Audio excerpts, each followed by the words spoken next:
doing stuff wrong. I really can't feel like that all the time. And there's quite a lot of time that, you know, you can become very sensitive about small things. And, you know, shit, so can I too. You know, I can too. But it's the same thing. But no, it's not. It's not necessarily the same thing. If you look at the bigger picture, I what are the became things irrational when you're doing movies. I become jealous and fucking crazy and weird, and you know, we fight a lot more.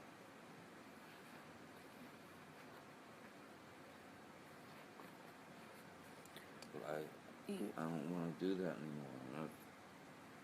I don't either, but I'm not picking you apart. You only see criticism as an insult and picking you apart. You never actually go, I'm a human. I make mistakes. It's not even like I make mistakes all the time. It's that I have quirks. You have your own, I have my own. And if we look at everything that the other person says, hey, I need this differently, or this made me feel bad, or I want you to be aware of this because it kind of stung me. Every single time we bring it up, we can't see it as like an ego shutdown. It can just be a thing we can work on. I know I have them. I have things that I want to be able to hear from you that aren't mean. They're just, this hurt me, or don't do that stung me, or look, if I go over to say hi to Rocky and the girls, and I stayed for that long, after I also, like, you know, was upstairs for so long. But you have. So when I do, if it affects you negatively, it doesn't. Then it's irrelevant. It's about what the other person needs. You live a life with somebody. It's not irrelevant. It's just I'm saying I'm not going to get pissed off because it's something that you want to do. You have somewhere you want to be. Baby, you have different things that affect you than I do. We all do, of course. We're two different people living in a life together, and the best we can do is say, these are my corners, this is what affects me, this is yours, you know. You might not be affected by that. However, sometimes you might be, and sometimes you might feel like I disappear in my closet and you were waiting with coffee or whatever. And I want to be in a relationship where you can tell me, I was waiting here with coffee, I thought you were going to be back, and then I need to be the person to be like, if it affected you and you're not just trying to make a point of it, if you really did affect you, I'd say sorry, or I want to be that person that says sorry. I might not always be, and I'll fucking change that, but I need to be able, you can't, if you see every criticism as you're a fuck up, I can't ever say this affects me negatively. No, but anything. One doesn't feel like if there's criticism, even like 3 times a month, 4 times a month, that's a lot. It's once a week. When it's more than that, it's really, really fucking weird. It's weird. It's upsetting. It's upsetting because I agree. I only feel like I agree. You see me in a way that whatever, you know, you keep saying that I gotta step up, you know.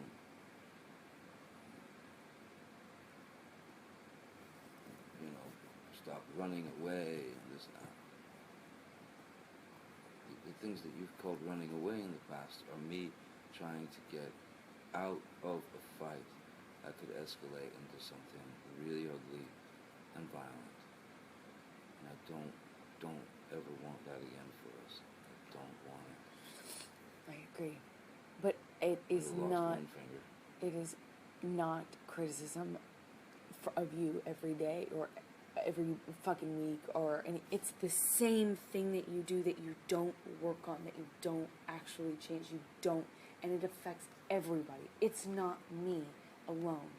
It's just I'm the only one who doesn't work for you and can actually say to you, this affects me. I'm really glad that people like Shep in your life can actually say to you, this affects me, but You were let off the hook, as you should have been. It's that thing that you do. You have very little people in your life that can do like what Shep did, or what I do, which is say, that fucking affects me. No one else is going to say that to you. But baby, for example, I was ready. Now, I wasn't ready long before you. I don't want to talk about specifics, though. It's Well, you know it's a bigger thing. No, I mean, but if you want to, go ahead. it is a bigger thing, for sure. I know. I'm late. I just feel like breaking it down in this one example. It minimizes it. No, but it's okay. You know? Okay, yeah. If you want to, go ahead. But No. I don't want to fight about a fight. I want No. to talk about the bigger things, which is, I'm not criticizing you all the time. You do this, you dress this, don't do this, don't do that. I have fucking, it is one thing. It's pretty fucking consistent. I have one major criticism of you that I really feel like is important in fights, that really affects us negatively. That's in fights. I'm talking about in life. It is that one fucking thing. It is the K-hole of attention that is your gaze. It's whatever it's like it's whatever is there, everything else disappears. It's whatever is in front of you, and you lose track of also, like, you know, that's what makes you late. That's what makes my brain. Yes. Shit And I love your brain, and I love everything that you have going on. I love you. You are not, you're the same. You could have anyone you want. I could have anyone I want. I love you. Most of all because of what's in here and in here. I love your brain. I love your heart. And I love you. I love being with you. I have one criticism, and it pops up in different examples, in different facets. But it is really one thing. And it is the lack of consideration. Not intentional. And you make it sound like I keep going, oh, well, you do this and you do this, and I'm criticizing you on it. It's not the case. It is one thing that comes up in different, not very different forms, but comes up in different examples. It is the disappearing act of your attention, energy, and sometimes you're great and so clear and lucid and present, and that's a different thing altogether. However, lately, it's, you know, there's a lot going on, and it hasn't really been like that, you know? You haven't been the one to go, oh, I need to text her, I've been over here for like an hour, or you're not one to, it doesn't make me, fuck it, that's, I'm being example, didn't mean to give an example. I should, no, but while you use the example, I should have, in retrospect, even then, of course it crossed my mind, and then I thought, well, she's probably cool. She's gonna take a shower. She's gonna make up off. Okay. You know. Yeah. I mean, that's what I was thinking, and I was trying to get out of there for a long time. I'm sure you were. And when I finally did get out, it was, you know, another 15, 20 minutes at the door. You know, like. Yeah. I said, dude, I'll come by tomorrow, man. We'll talk about it. You know, come by tomorrow. But he was obviously starved for attention and, you know, I invited him over for dinner. No, I know. We Because hung I heard out he knocked on the door and... We hung out for like an hour downstairs and ate and talked, and you were missed. Sorely missed. But I was only upstairs. I know. And I wasn't mad about it, you know? I mean, it's kind of like a joke, you know, Rocky and Josh were in, oh yeah, you know, another... What did Josh said, another 10 minutes, he's like, actually, we were going to time it, and then we thought, fuck it, no, because it's just so amazing, and I said, yeah, actually, I'd be curious at the time, because in France, we did this game where we would all bet 55, 45, an hour and a half, or an hour and 5, you know, and whenever you would come back from 10 minutes, I'll be right behind you, it would be, no one ever guessed less than 45, and it was between 45 and an hour and 5, where whoever got the prize, and it's almost a joke. I most of the time can laugh it off because I know you and I know it's you. But it's so chronic, the lateness, it's so chronic, and it's gotten so bad. Whitney even said it. She's like, it's gotten worse. It's so bad. It's so late, so regularly, and so consistently not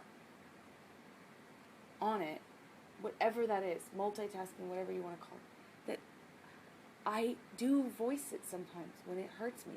It does hurt me sometimes when I'm upstairs and I'm reading and I shower and I'm like, I don't want to bother him. He's where he wants to be, but that's what hurts. You are where you want to be, and I'm not. I understand. And I'm waiting for you. And well, in Isaac's, I wasn't where I wanted to be. I wanted to be back over there in bed because I was hallucinating, tired. all I wanted was to be able to say that to you and have you respond like that. And just say, I'm sorry. It would have meant so much to me. I would have if it hadn't have been so kind of aggressive. You know? I'm sorry. You're right. I didn't handle it very well. But it's because I assumed you'd go, I'm always a fuck up. You're always on me and get mad at me and then yell at me and be defensive and make it a fight about me.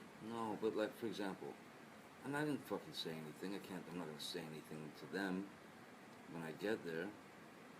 And, you know, but look, I mean, and I don't mean this in a mean way. I'm truly just giving you my observation. Every day before I went either to rehearsal or to sound check for the Roxy,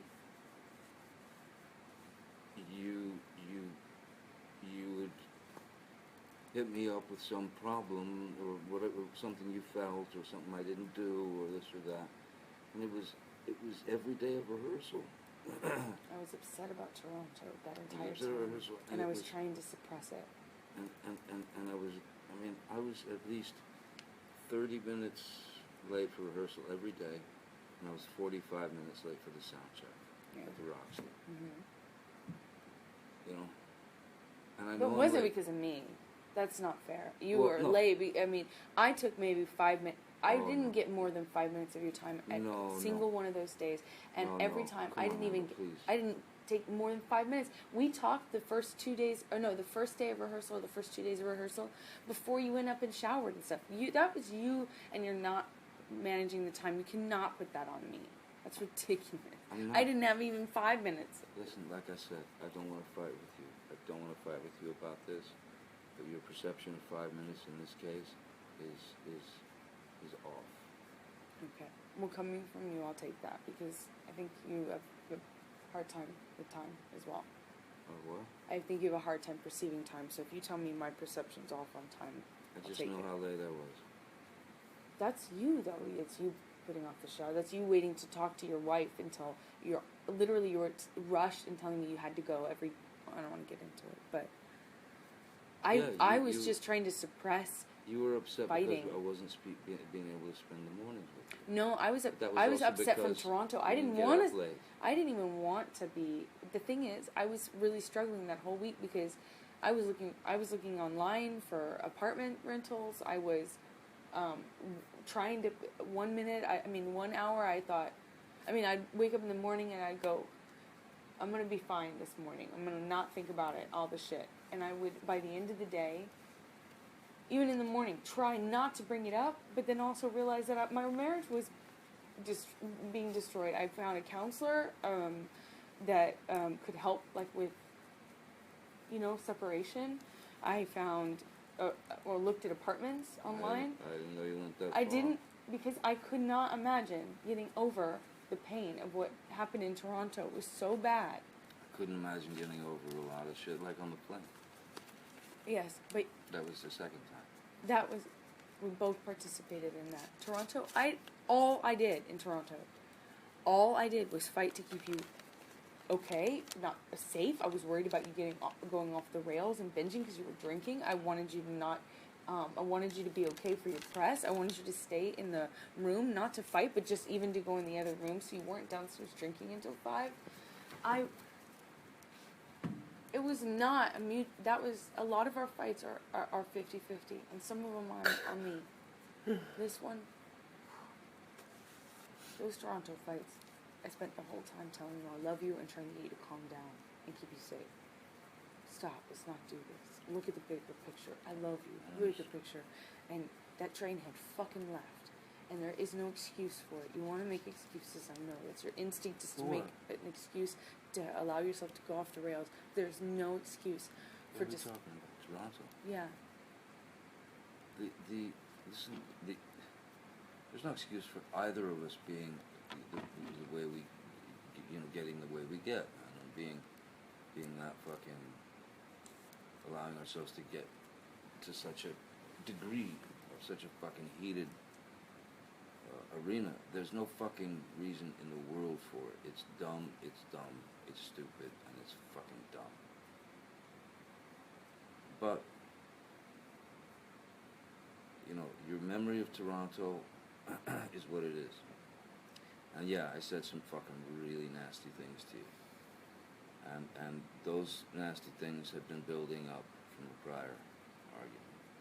Just like your shit had been building up.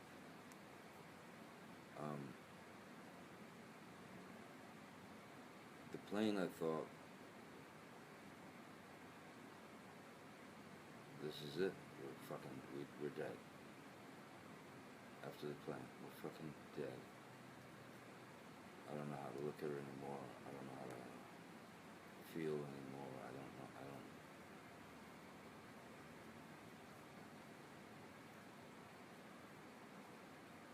Again, what you think of an argument where you didn't say shit, I mean, again, I'm sorry, but there were people out the door, right outside the door, who heard everything. In Toronto? Is that what we're talking about? Yeah.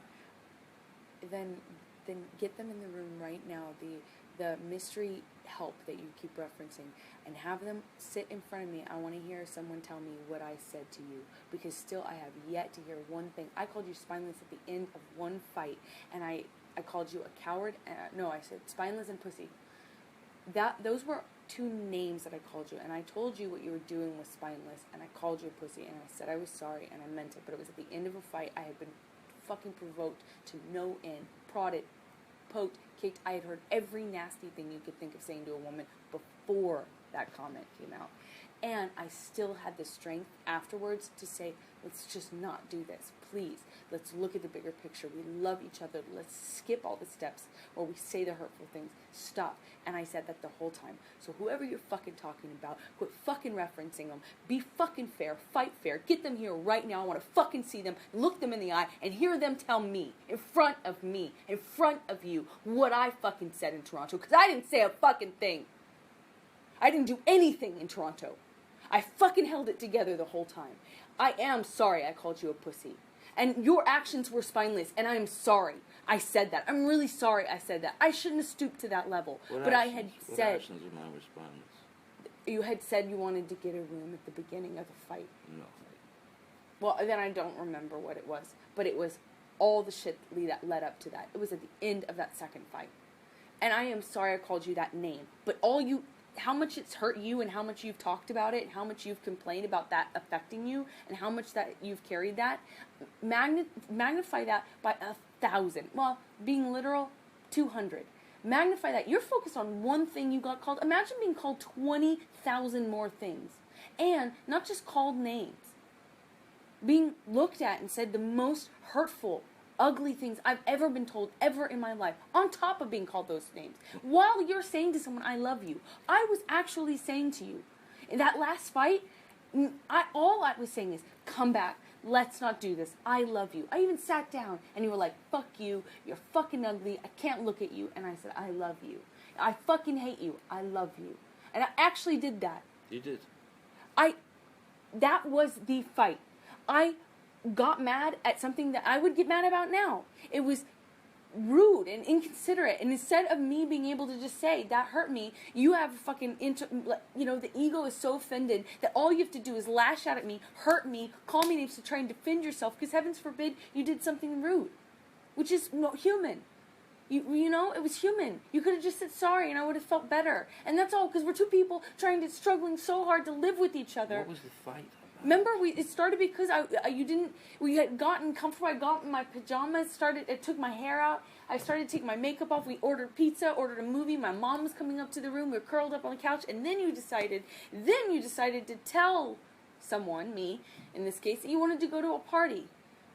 And I had No, and I did say, I started by saying, I don't want to go, let's not do that, why? And then I said, what the fuck? I have already taken off my makeup, I'm in my dress, my heels, my hair. But your makeup was still on. Why didn't you tell me? I had started to take it off. I took off my lipstick. I said, why didn't you tell me before? I'm in my pajamas at this point. Why didn't you tell me before? We had ordered a movie, we talked about our night, we actually talked about doing... That's how it started. And after that moment, I came back and I got my dress on, got my shoes on, put my hair back up, and I said, let's go to the party. You know? And you were so obstinate and adamant and stubborn and I don't know what it was in you, but you, from that moment on, did nothing but insult and hurt me. But could it have been that I was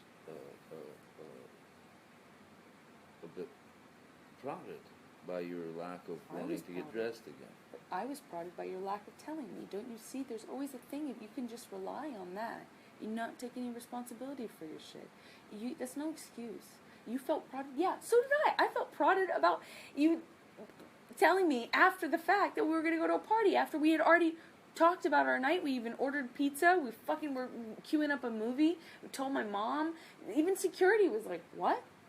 They didn't know. No one knew that you were going. You didn't tell anybody. And you don't think I felt prodded? I felt prodded. Wasn't it Lawrence Krauss? Wasn't it a party? No, it was the party for that. It was the after party for the movie. Oh, right. No, we went to that. We didn't. The dinner thing. We didn't go. We went to something else. We didn't go that night. We fought. We went to a dinner thing where Terry Gilliam was. That was different. That was Venice. Terry Gilliam. Sorry. I felt prodded too. I don't want to sit here and fight about Toronto, and I really think it's fucked up that we fight about the old fights over and over and over and over again. I did tell you I would let that shit go. I'm sorry that I spent 5 minutes of your mornings ending in a bad way, but we didn't talk for more than 10.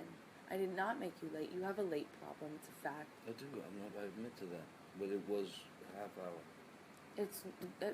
That was not because of me. You putting off talking to me until you were already half hour late. In fact, every time we talked, you were telling me you were already late. So don't. It's not on me, and I buried it the whole fucking week. Yeah, I'm late, and then I but my guitar and my bag and everything else was out the door. I buried it. Your wife didn't take more than 5 seconds, more than 10 minutes of your time in all those mornings.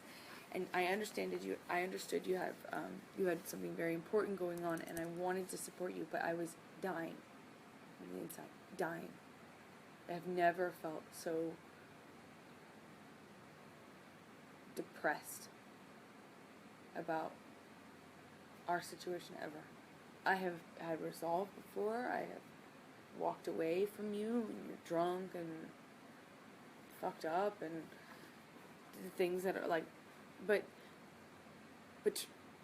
Toronto was like the plane the plane where you kicked me. It was so bad and so unprovoked. Wait. Sorry. The plane when I kicked you. Can't just reference it like with the plane that I kicked you. You know what I'm talking about, right? Like the one from a long time ago. It's on the tape recorder. If you're going to say that I kicked you, you'll say everything else you did. On the plane that I'm talking about is the plane from Boston. I did nothing to you. I mean, everyone can attest. Everyone will back that up. I did nothing to you that time. You were fucked up. You were real fucked. I'm talking about a long time ago. That was the only time in my relationship with you. Remember, I went back to New York that I felt so unsure about us. It was after Toronto. And I sat on that all week and cried every fucking day. It was after Toronto. When? This Toronto? I didn't kick you on the fucking plane. I know. I said that was the only other time in our relationship that I felt like this. And I'm sorry I took a few minutes of your time in Toronto, in LA when you were getting ready for rehearsals, but I was trying desperately to figure out if I could recover, if there could be love gained that had been murdered. I couldn't It was a I understand that. tough week. I've gone and I through the let it same go. exact fucking thing. You have certainly not gone through this. I have certainly never looked at you and said some of these things to you. I have Don't say that. never told you I didn't love you. You should. I didn't know. I've never told you I was falling out of love with you. I never told you. And also, we've made promises. Fuck. Never mind, you'll just defend yourself. And me pointing out some of the things I'm not you did defending is pointless. myself. It just bounces right back at me. Baby, I'm not defending myself. You wanted me to say when I feel something, when I feel that I want to say something to you, that it was okay. That's the promise you gave me a little while ago. I'm telling you, if you lost memory last night of kicking me out the door with the fucker hitting me, Again, and and your memory is gone from you kicking the bathroom door and hitting me in the skull as I was bent down. I am Wait, sorry. if you have those memory fucking divots. I was upset. There was a lot going on, okay, and I was but on an Ambien. Okay, Like, but why? wait. Like, why are you obsessing over the fact that I can't remember it the way you remembered it? I said I was sorry. I didn't deny I know it. that. I'm not talking about that. What I want to get to is that you say to me, fucking unquestionably, like impenetrably, you never said, I don't want to fucking be with you. I'm not in love with you anymore. I'm falling out of love with you. Falling out of love with you. It was dark, man. It was a dark moment. If I let it go, I meant it. My mom said I've got to fucking forgive you or not, and I got to forgive you. If I want to be with you, I've got to forgive you. I've got to forgive you if I want to be with you. Yes, it's not solo. I'm just saying what I made a choice to let it go and to forgive you, and I meant it. And I'm sorry that it's coming up now. It really should not come up. It really should not be something that we keep using in fights. It doesn't help us. It doesn't help our standing to point out how fucked. It doesn't do anything but cause the other one to retreat and defend. So I'm sorry. If you listen to your tape back, it'd be you that brings up the Toronto shit You're right. more than me. I brought it up, and I'm sorry. That's why I'm saying this. I was trying to defend myself from this whole thing about, like, me taking your time on what you were rehearsing, and I took no time and suffered by myself and really sat on that and didn't. It wasn't right. You asked me every morning what the fuck is going on, and I wasn't right. It wasn't okay. It was not okay. And we talked about it on Whitney's birthday that night. And you promised never to go there again. Is my memory okay now? I mean, so far. Is that wrong?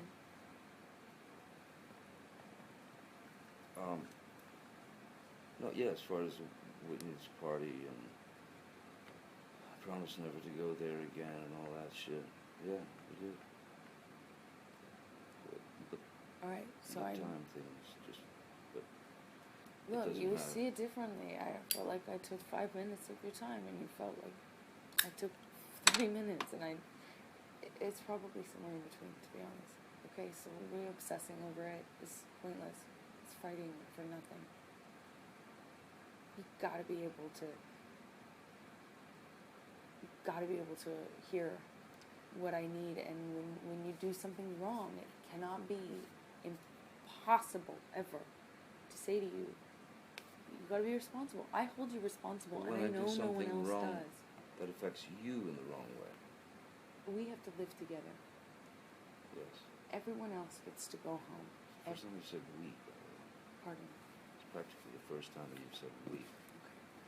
We have to live together, and I have said we a lot, by the way, in this conversation. We have to live together, and we both have quirks and corners. Maybe you remember me saying this earlier. We both have shit that we need to, puzzle pieces that we need to curve out to fit with the other, to fit in a life with someone. And sometimes we fit perfectly. Sometimes I think You get hurt and don't know what to do with it. You don't have an outlet for it. You're still holding on to it and not admitting we're holding on to it. You still kind of hate the other one for the things they've said to you, you know? It's just... And we don't let it go. And then it comes up, a fight comes up, instigated by the same patterns, you know? Me getting mad at you about something and you getting mad at me about something. And then all the shit comes up from all the fights. Why can't we just, like, be humble enough to say, oh shit, I'm sorry, when we fuck up? Why is it like this? I don't know how to answer that question. I mean, I'd love to be. If I'm not being that, I would love to be.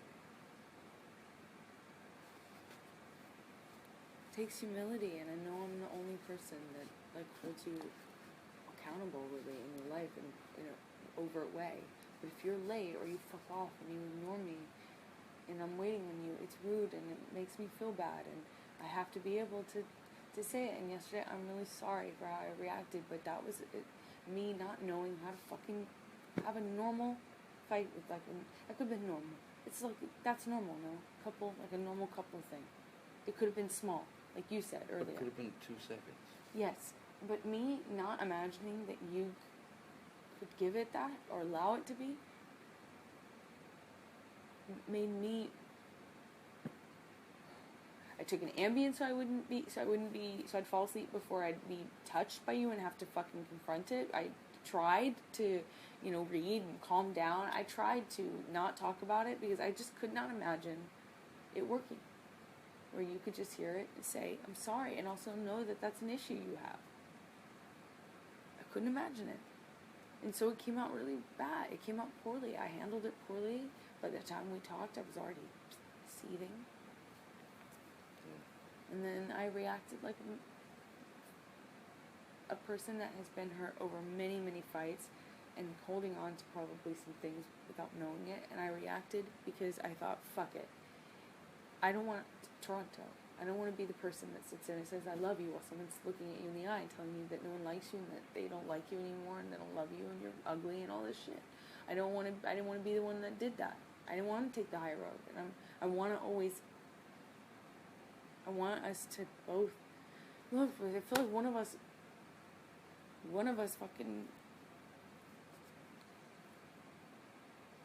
us can't do it. We need to both do it. Otherwise, one of us is just getting fucking hurt. Like, Toronto is a fucking punching bag. I just heard every mean thing, and all I was doing was saying, stop. And I got so fucked up. I understand. I don't want to Toronto to you was the plane ride to me. You know? And you're not going to unhear that shit. You can forgive me for it if you can. But you'll never unhear that. And I'll never unhear the shit I heard. So, ultimately, is that shit important? No. In the big picture. We should be bigger than that. We should find a way. And we do both need work. I'm not saying I don't.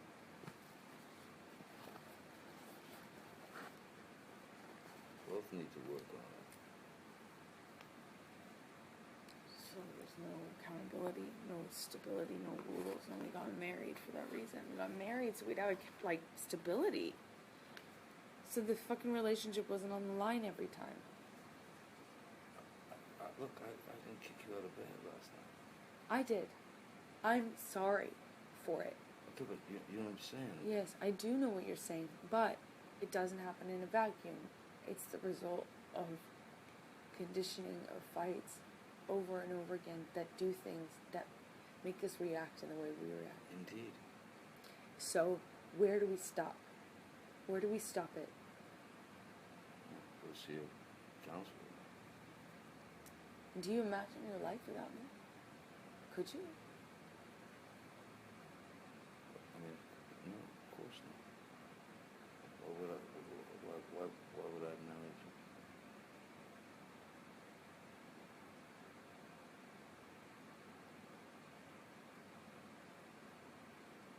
No, I told you that. First second you came in, you said you love me. I said I love you because I do. But it can't go on this way. Not for you. Not for you. I agree. Not for me. It can't go on this way. I agree.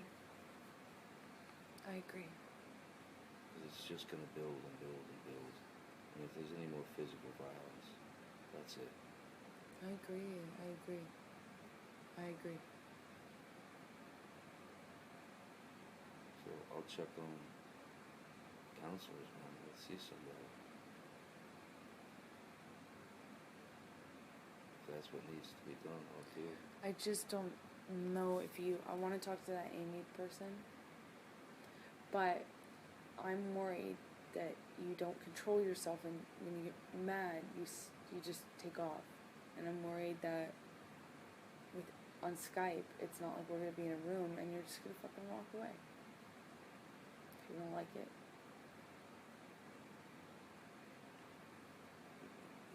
It's not about me liking, these horrible truths. I don't like them now. And I'm not walking away. Mm-hmm. True. What I'm concerned with is the truth. There's no fucking way that if you, change a story, or if I change a story, there's no point in us seeing a fucking straight. Yeah. There is no. I see someone regularly. No one knows that better than me. There is no point in lying to a therapist or to a counselor or whatever. You know, you have it in your mind that, like I'll go to Cowan just to hear myself target validation. It's the opposite of what I do. What I value in people and why I don't want people around me that need me more than I need them, or that work for me. I had this breakdown before I even met you about realizing that everyone around me was in some sort of need, and I wasn't being able to get honest feedback. And now, I'm aside from Whitney, just different. Whitney never holds back. Anyway, but that's part of why I value having people around me that are going to be honest with me and that don't need me. That's how you get something from someone. That there's nothing. That's the value. That's the goal. Is if people can hold you accountable. People can hold up a mirror. People can be honest with you. And if I feel not safe enough to do that because I don't know what you're going to do, you're going to take off and run and not. It's going to be really hard to sit there and get something from a counselor when I feel like I can actually. You can't predict the future. No, I can't. No, I can't. But we need help, and if we don't change, we won't survive. And I love you, and I want my life with you. But I know we both get mad, we both lose our shit. But there has to be some sort of thing that you follow, some rules, some guidelines. Both of us. You know? I don't disagree at all.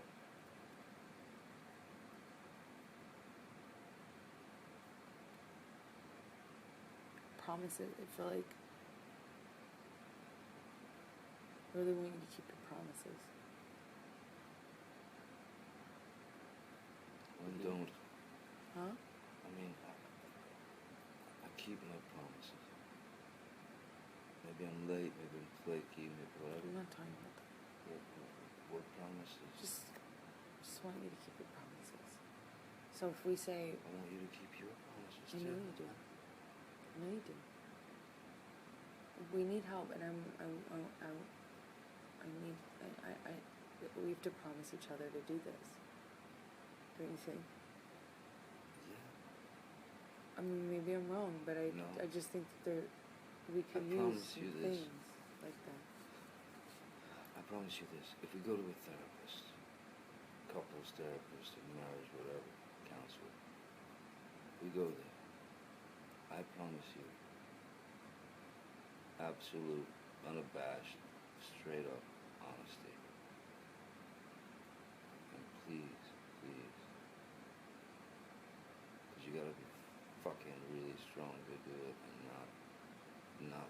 the ego edit you. Please be 1,000% honest. I don't care what it's about. I will be. Please. That's easy. It's easy to be honest. And I'm very honest. I know you don't have a lot of people around you that confront you, ever. But you and I are two different human beings. Different consciences. Right? So, you are going to remember something different than me. And I can insult you and insult your character. Like calling you pussy. Because you don't conform to saying it my way. So you must be a liar. That just makes you feel bad. I was a pussy. There was also I fucking pussy. I was a pussy because I didn't take care of the fucking Arab who, who tried to touch you in the fucking elevator. And Tried? You told me he didn't touch you in the fucking... Yes, I told you he touched me. I told you he grabbed me. I told you he tried to kiss me. I told you he kissed me all over my hands and arms and head. And he grabbed me and grabbed my arm and tried... That's significantly touching you. Grabbed my waist, my stomach. I mean, that's touching you. And I told you that. That's honest. That's honest. I didn't know it was all to that degree. I did tell you that. Okay, all right. Don't freak out. But you remember different things, so that's different. I don't have to call you a liar. It doesn't matter. It doesn't matter. I went through all kinds of shit.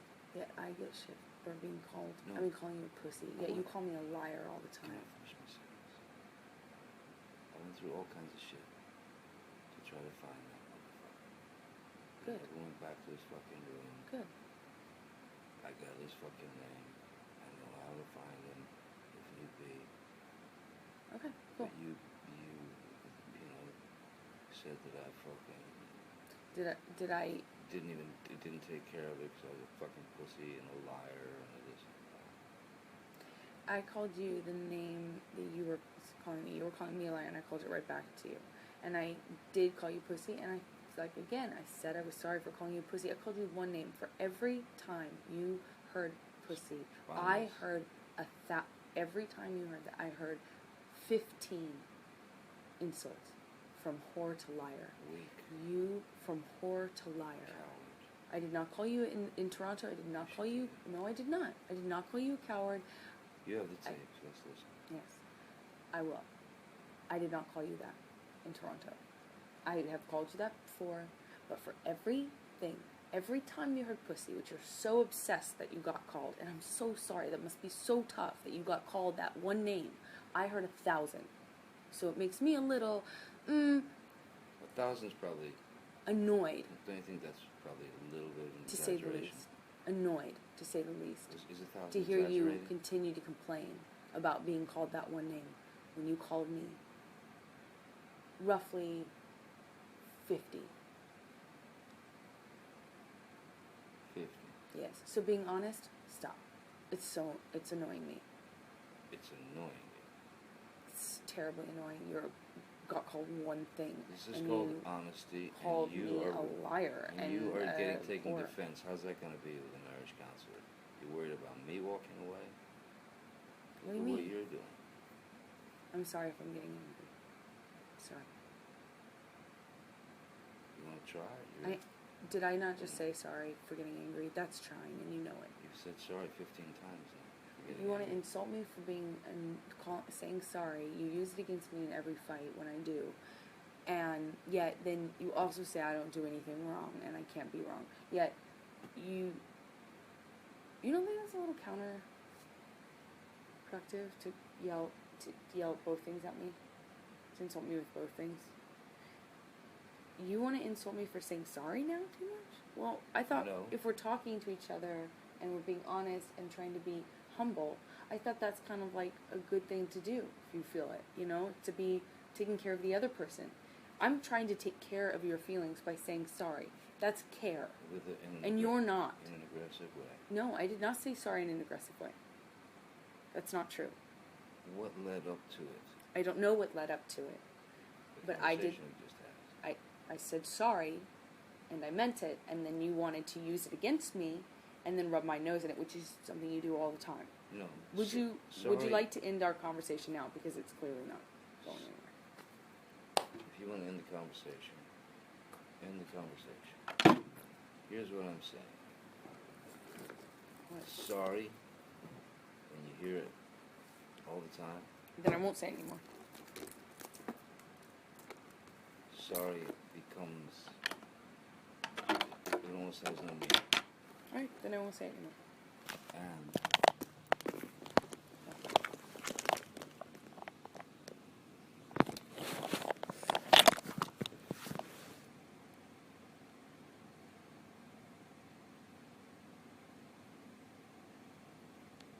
you're being defensive. You're picking out things to fucking hit back with in your own way right now. So what are you gonna be like with the cancer? Is it like is that a dream? Am I dreaming, or is that just something that you'd like to do, but you worry about me running away, but yet you're the one who gets heated up. We both get heated. I was not heated just now. No, you weren't just now. I don't think I've been heated the majority of this conversation. Oh, good. I don't want that.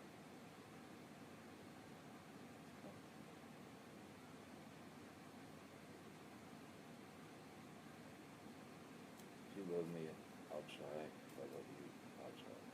And if you love me, you'll try. And if I love you, I'll try.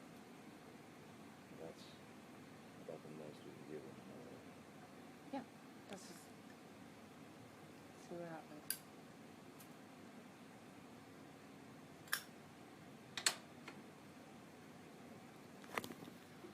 You can be fatalistic about it if you want. That's also. I didn't mean to be. I just feel Time. stupid for trying to be earnest. It's like anytime I am, it's like you're a fucking animal. You know, like you fucking smell weakness. And as soon as I am humble or earnest and go, okay, I'm sorry or whatever, that's when you get fucking, you get something from it. And then you start going mean, and then you start Not saying being mean. insulting things, and then you start, really not, you can't resist rubbing someone's nose in it once they say, sorry I did that. You just like, you can't, well, it's like a scab. You can't help but pick. You gotta it's like you get something from it. So, I won't say sorry anymore. I won't be earnest anymore. Like, I was trying to be humble. I thought it would work for us because ego, pompous fucking attitudes don't really work so well for us. So I was actually trying to say, sorry, you're right. Sorry, I was wrong. Sorry. What do I get for it? All I said is sorry becomes just a go-to sort of thing to fix, to patch it up, to band-aid it. Heavens forbid I try to band-aid this. That it becomes almost meaningless. Mm-hmm. Oh, yeah, it seems really meaningless to try and fix something that's broken. That's really meaningless, huh? Heavens forbid I try to fix it. Saying absolutely. Who says I don't mean them? Only you. Only you. So you know how I feel, how I think. You know better.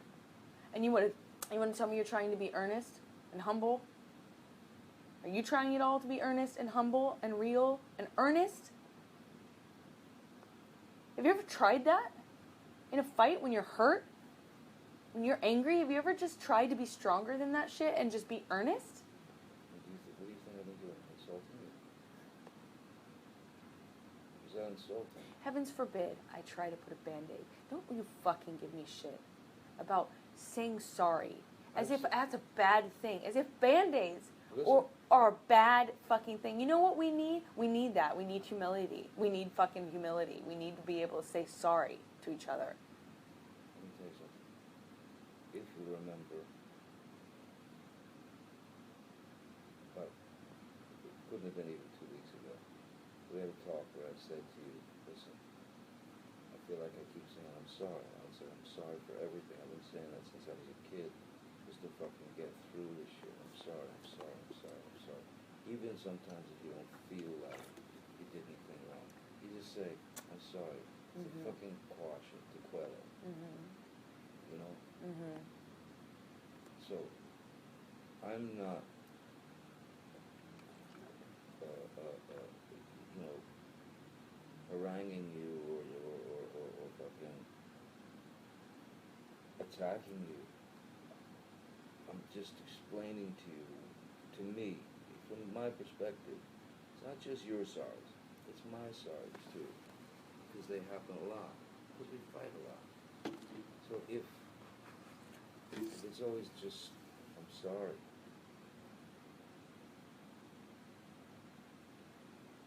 You know, I love you can be said easily with the mouth, but you gotta know you gotta see what's happening inside. You gotta be able to look into those eyes. You gotta be able to feel it. But that's all I'm saying. But there's no attacking it. As a matter of fact, look, that's for both of us. That's for both of us. So I won't have to say I'm sorry if I feel like I didn't do anything. And I don't have to say I'm sorry all the time because... Then don't. Huh? Then don't. Don't say you're sorry. That's what we need. We need a real grown-up relationship where we don't have to say sorry to each other when we hurt the other. That's going to fix this. Out of all the fucking things you take from this, what you really walk away with is that... No. Listen to me, please. What I'm saying is, I'm sorry, it doesn't need to be tossed around like it's the only thing that's going to get us out of this. That's not going to Who do said it was the only thing that would get us out of this? Who said it's as simple as a sorry? Who said that's all we're going to do? I think we have to be honest. The sorry can come later. Explain yourself. I'll explain myself and say, look, I feel fucked over about this, or I feel bummed about this. You say, look, that was really rude, you know, whatever, blah, blah, blah. Then You'll freak out. you're predicting the future. You're right. Last night, I couldn't have said anything. I wish I could. Impossible. You would have fucking attacked me. You would have fucking defended it, attacked me. The only thing that really, you would never have thought, that is kind of shitty of me. No one holds you accountable. You don't hold yourself accountable. You never, ever do. You want to complain about having said sorry too much, yet I actually feel like you attack more than you say sorry, and if you ever have to say sorry, you fucking lose it. I don't know what this obsession is about not saying sorry, but if this is your ego talking, then protect your ego. Be with yourself. But that just seems like ego to me. You missed my point.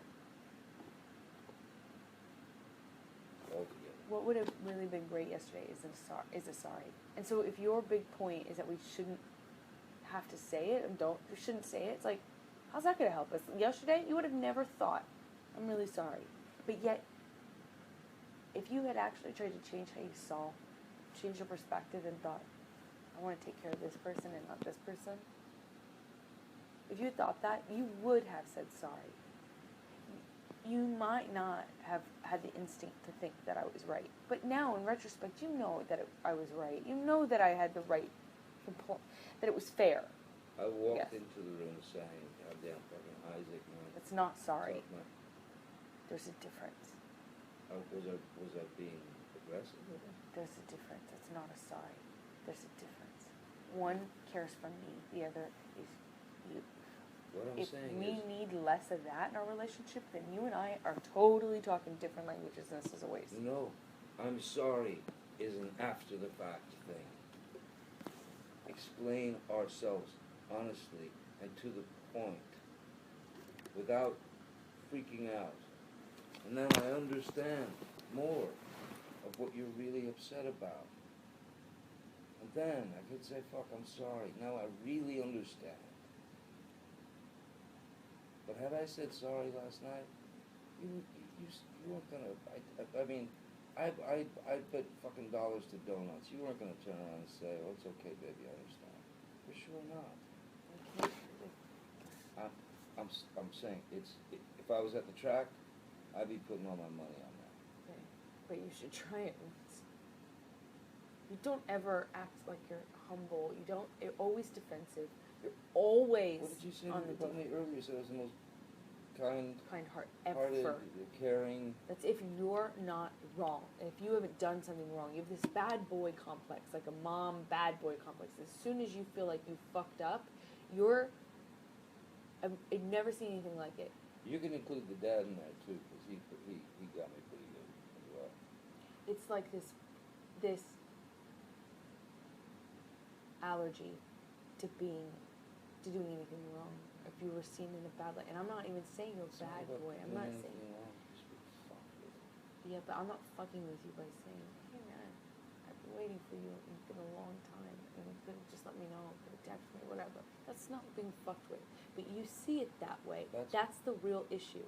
That's a big picture issue. That is not the way he was approached by you last night. It wasn't. I didn't approach it last night like that because I can't approach it. If I ever say these things to you, you immediately, like, this is what I'm talking about. You go into this ego-driven, protect your own self, defend yourself. I didn't do anything wrong. Fuck you. I'm tired of being wrong all the time. I hate this, kind of thing. And that's what you were doing as well. Yeah. It's exactly what you were doing as well. That's what you're doing. Yeah. It's true. All right. Fucking true. Yeah. Yeah, you were protecting your ego because you didn't Oh, want yeah. to say nothing. I was. I actually was protecting my ego. I told you why. I told you why I did that way. I didn't want to do that. I didn't want to internalize it and be fucked over and try to fall asleep desperately because force yourself to sleep so you don't confront the person you're supposed to be friends with for fear of knowledge of them not actually saying, "I care about you, I'm sorry I hurt your feelings." They're not going to fuck about your feelings and only caring about themselves and whether they're right or wrong, whether they're right specifically, not a bad boy, they're not a fuck up, so they can't do anything wrong. How dare you fucking criticize me? It's always like that. I can't ever. You want honesty, but then when I'm honest with you and say, like, what? We're going to a party now? Why didn't you tell me? That's fucking rude. I can't be mad. I can't get mad at you. You can't do anything wrong. I mean, it's just.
honestly, what I want is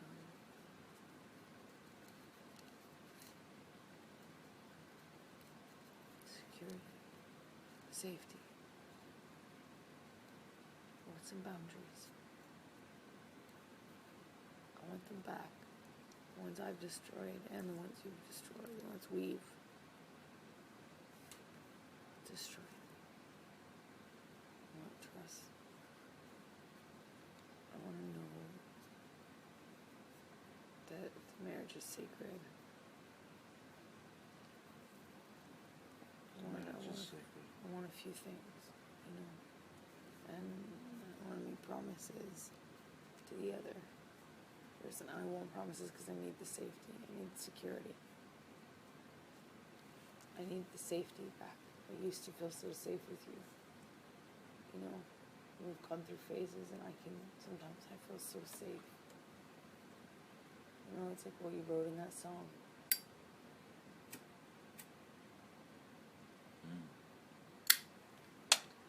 You have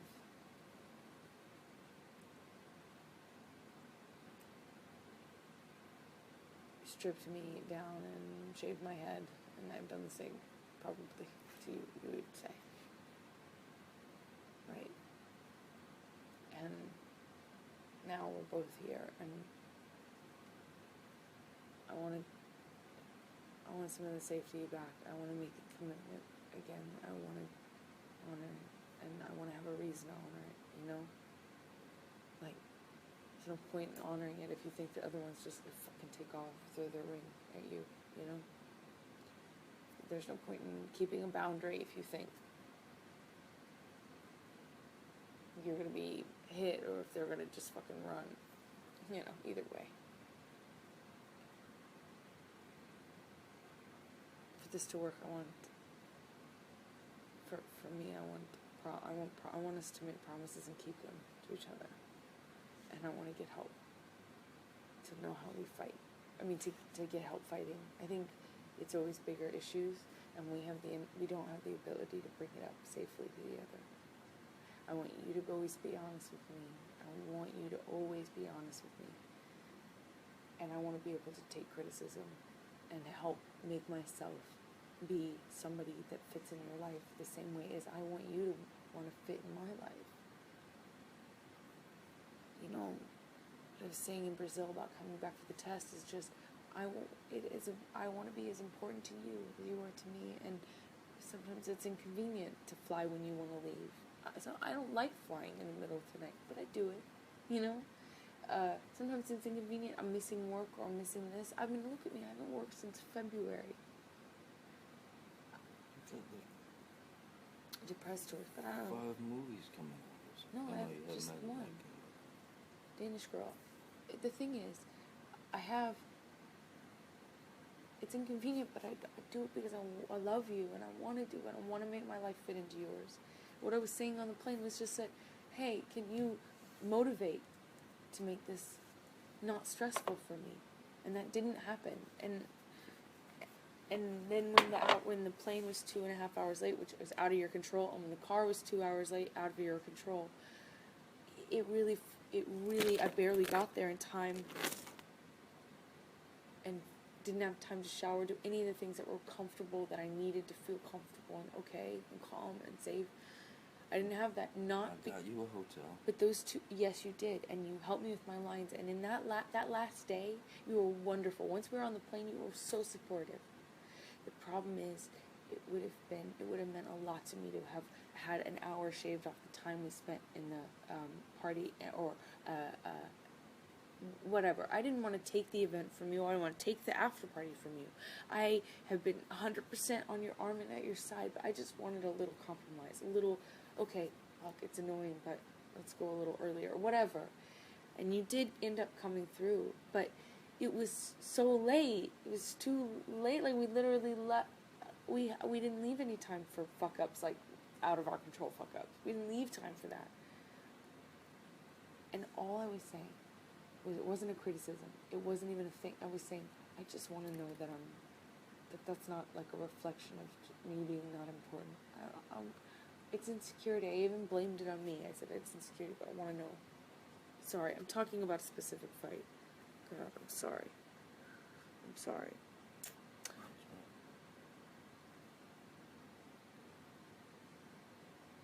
I want to get help and learn how to fight about these things so we're not fighting the same shit over and over again.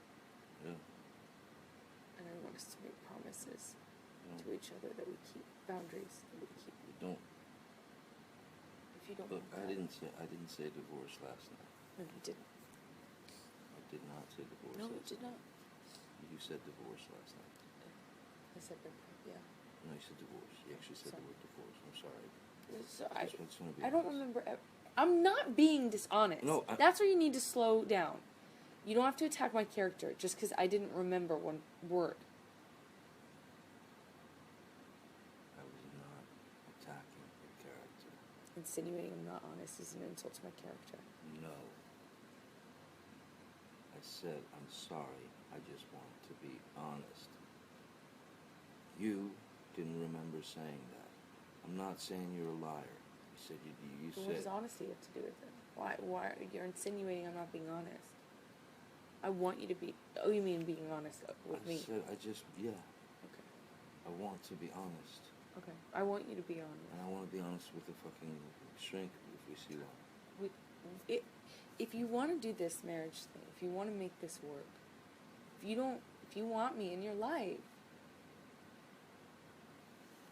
then we do. We have to see somebody. We have to get help.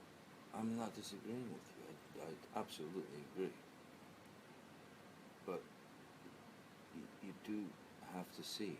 Like, all I was saying is I want to be honest. And then you jumped and said, I'm calling you dishonest. That was not the case. Okay. All right. Okay? I get it. I'm glad you explained. It sounded like you were insinuating I wasn't. Thank you for explaining. Sure. That's how the shit starts, you know?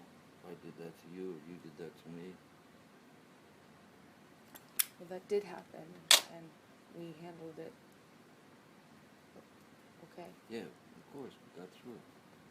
We've gotten through worse. We have gotten through worse where they were about to start and fucking get crazy, and we talked ourselves down.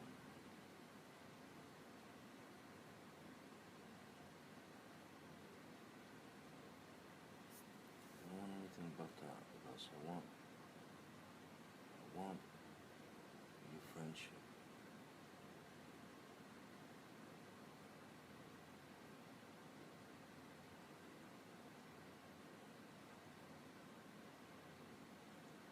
I want us to be happy. I want us to love each other at all times. Of course, there's going to be fights here and there, but we don't ever need to go where we've gone again.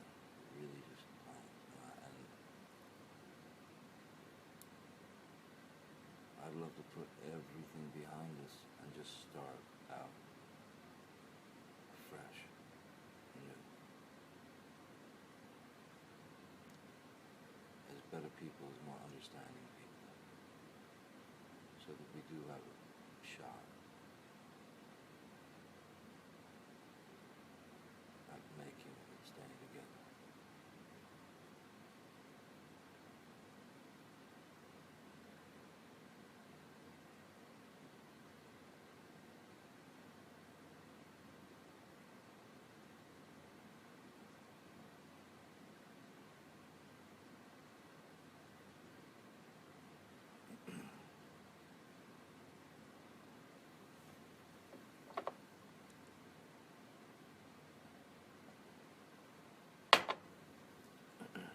You want another water? Yeah, do you want anything? No, I'm good, thank you.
water if you want.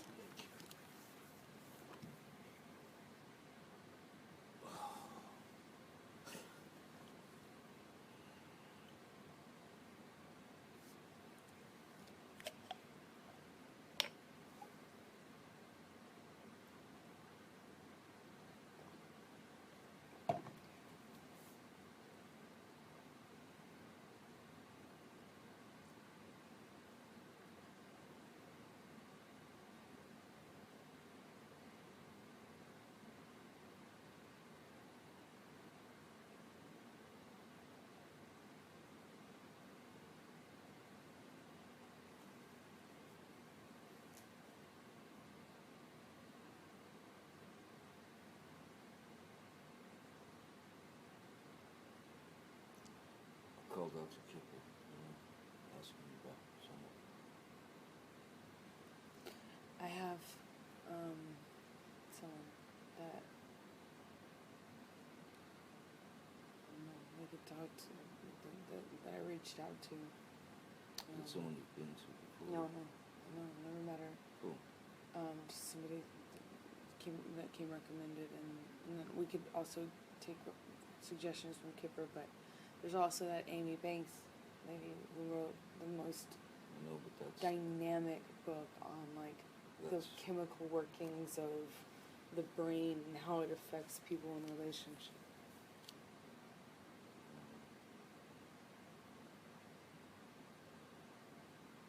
Yes, but it's not here.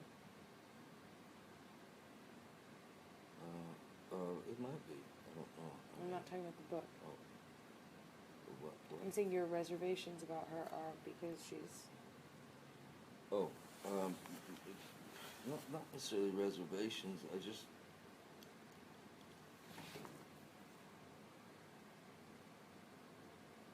I didn't get the feeling that she was interested in doing that when I spoke to her. No, she absolutely... It seemed like a separate, like she wanted to speak to us separately. She wanted to get to know us. She asked specifically, do you want this to be... Well, then let's lose her. Let's get her fucking... We need somebody in person, I think. So, that's what I'm saying. Oh, you think we need someone in person? Don't you? I would think so, yeah. But I mean, that lady's, she's Amy Banks, and we both trust her. You read her book. If we get we could have, Skype or whatever with her on a fucking screen like that, it wouldn't be so bad. When you're doing it on a tiny computer screen, it can be a little,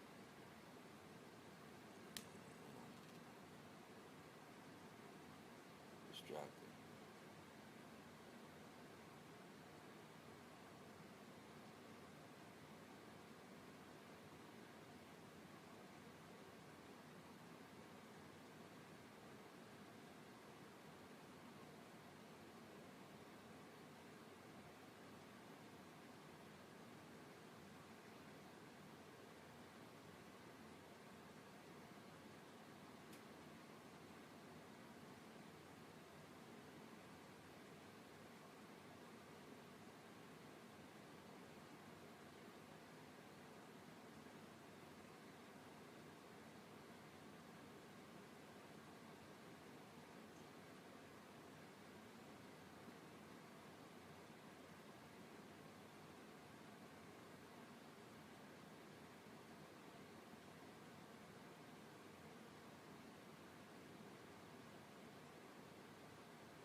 Go over here to tell you I loved you. Sorry? Came here to tell you I love you. I love you too. I love you too.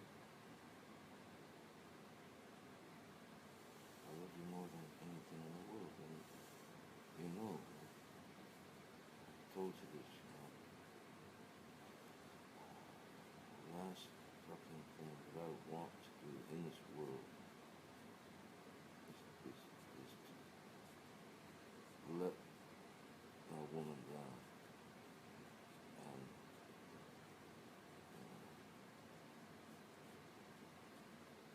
especially if it feels to me like I do all the time. It's a horrible feeling.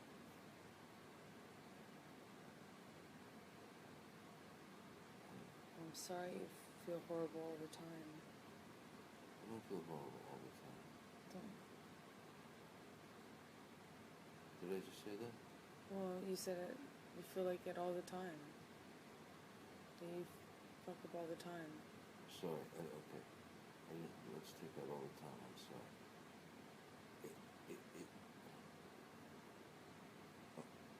The last thing I want to do is let you down, ever. And it just seems like I do more than... More what? More than should be normal, I think.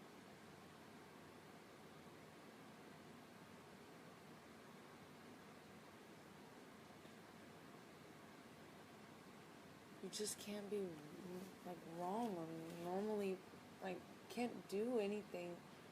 I can't tell you. We're two people trying to fit together. Our lives are trying to fit together. And if you do something and you don't ever change it, like being fucking in your own world and then not realizing because you're absent-minded that 2 hours have passed and someone's waiting on you, that shit is something you do it very often. And if you never change it, of course I'm going to say to you, it still bothers me. Because you still do it. But yet, if I don't say anything, I'm fucked. If I do say something, I'm fucked. I'm the bad guy, and you're feeling bad.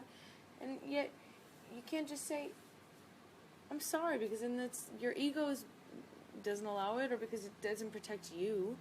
But we that could be normal. You say it happens more than normal. Normal is being two people that allow each other that. Yeah. Am I wrong?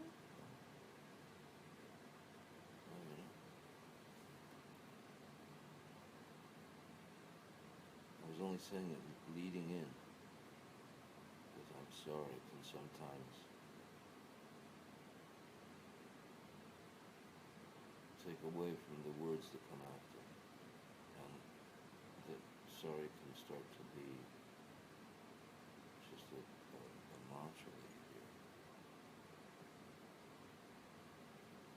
I don't want to be like that with you. Nor do I. I want honesty. And if you cannot actually put yourself in someone else's shoes, even though your inability to do so is ruining your marriage, then I don't know what we'll do. If you can't look at this and say, how would I feel if I were her, ever, we will keep having this, but you won't be sorry. You'll just feel like you're obligated to say it. But if you put yourself in my shoes last night, you would have felt bad. If we switched places, and you didn't automatically in your brain go, well, she does that, just to deflect and bounce off the blame. If you actually put yourself in my shoes, you would understand.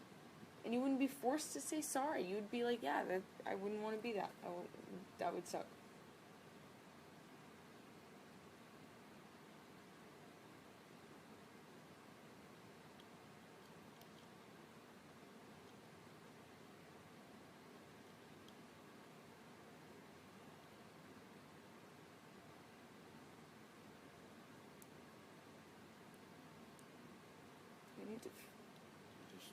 We need to fix it. You just sat here and threw all the blame on me. No, I did not mean to. You're going to listen to the tape. I'm sorry that it... Oh, can't say sorry. You can say you're I sorry. don't feel like I can. Of course you can. Just please explain this. Explain that. I went there because I was feeling like criticized for having the gall to be upset with you more than once. It's like, I keep telling you, it's the same thing. You just don't change it or address it, so it does come up, yes. but it's not a character flaw. It's not like I'm like I don't like you. I'm just saying, hey, that was rude, or that made me mad, or that made me sad, or whatever. And I don't feel like you're saying to me ever in our life,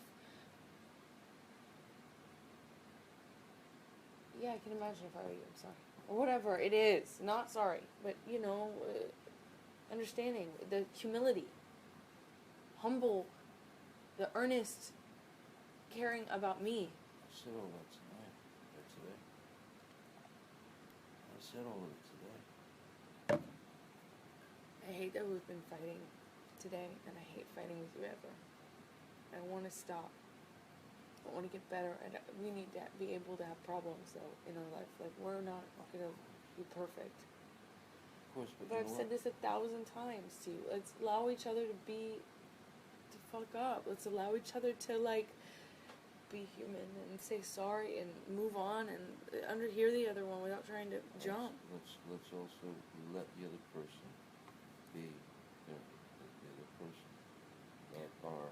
I'm not preventing you from being who you are when I am honest with you, which is what you say you want, which is that affects me when you just fuck off for this long and don't even text. That affected me. And yet now you want to make it like I'm trying to prevent you from being who you are. If I did that shit, you would be hurt. I'm not. I did say you were guilty of it as well. Or, I mean, that I was guilty of it as well.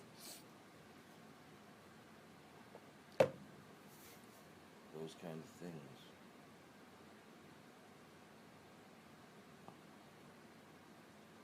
It's not going to do us any favors, that shit. What shit? To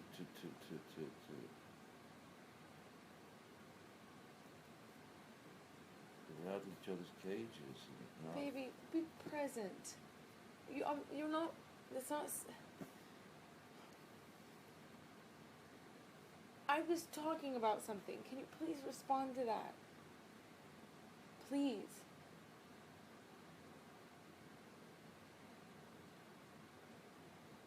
What did I say wrong? It's not wrong. Can you please respond to what I'm saying? Maybe I missed the question. Give me the question again.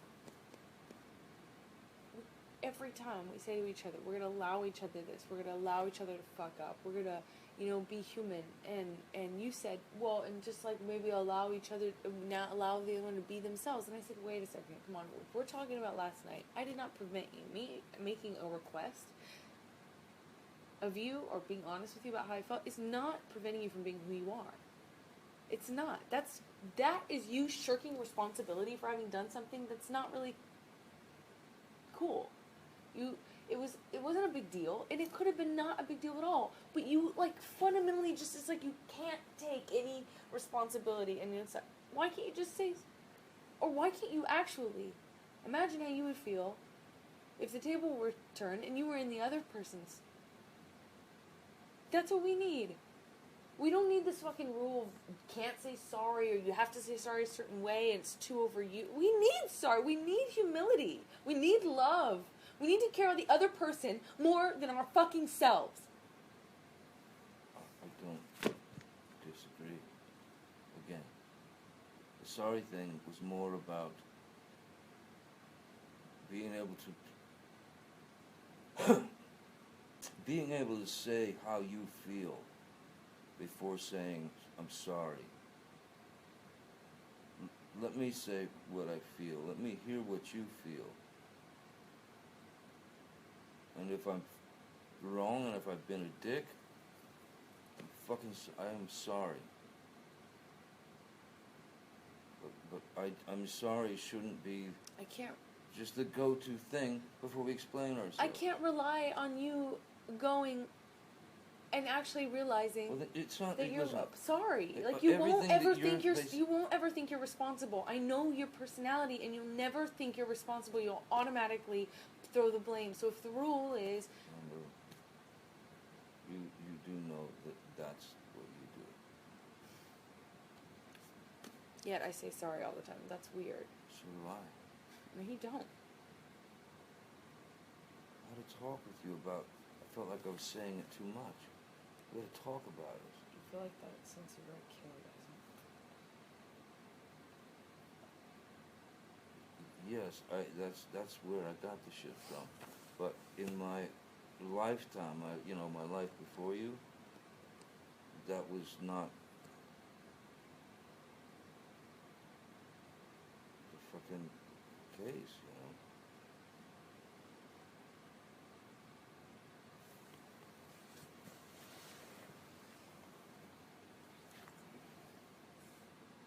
I'm only saying that the truth of what we feel is more important to hear from each other, and I'm sorry. Unless you're just coming into the thing and saying, look, I'm sorry, this is how I felt, I was wrong, bang.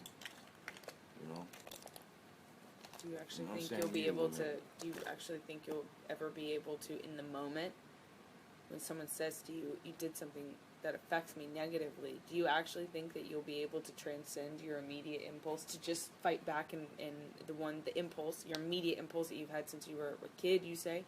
You really think you can transcend that and then go and actually listen to me, for instance, say how I feel? Do you actually, do you think that? Yeah. But you don't believe me, so. I would love that to happen, and I think if you can do that, I would do it. Okay. I would love it if,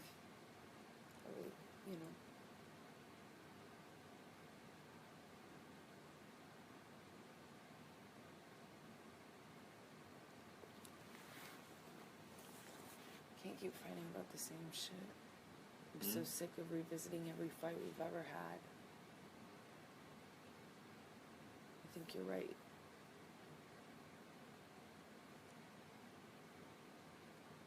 I think we gotta move forward and start over. Are you okay?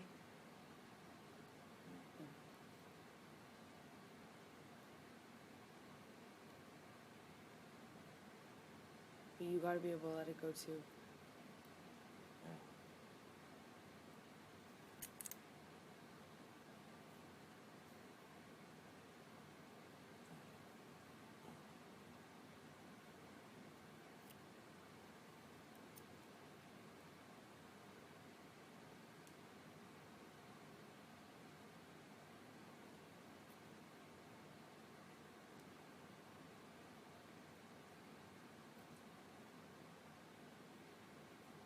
With the safety back.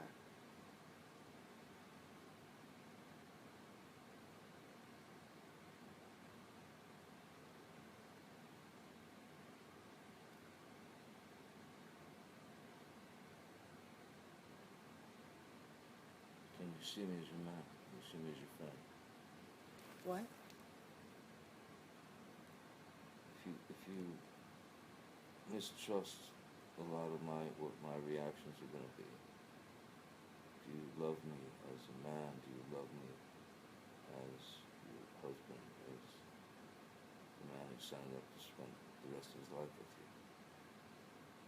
It just doesn't sound like you trust me very well, and that my reactions are going to be fucked up, and that I've never said I'm sorry to you. I didn't say you never said it.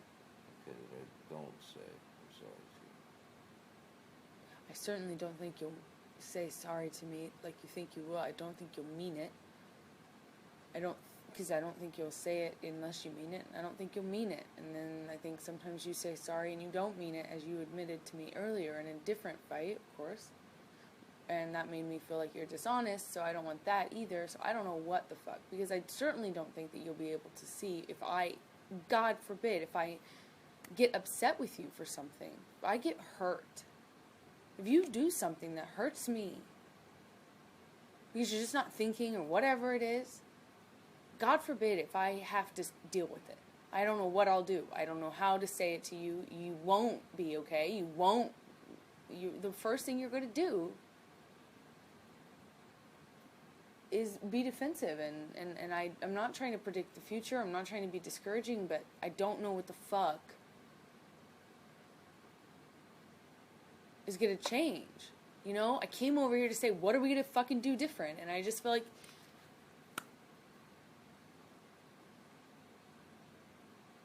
Feel like what? I don't know. And that's something you have to think about.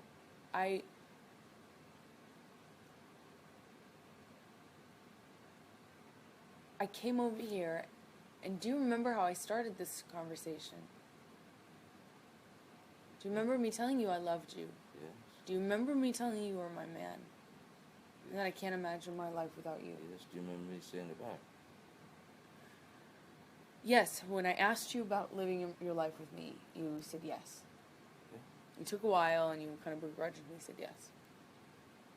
I gave you a weird look, like a kind of, why? Yeah. Why would I fucking marry you? Yes. I love you deeply. I love you passionately. I love you in every fucking way. In every fucking way. And it hurts to feel like I'm letting you down. Because I don't want to do that. And I know it hurts. And we get in a big one, and I start calling you names, and you start calling me names, and you know, and one of them, it was me doing more than name calling. Not one of them.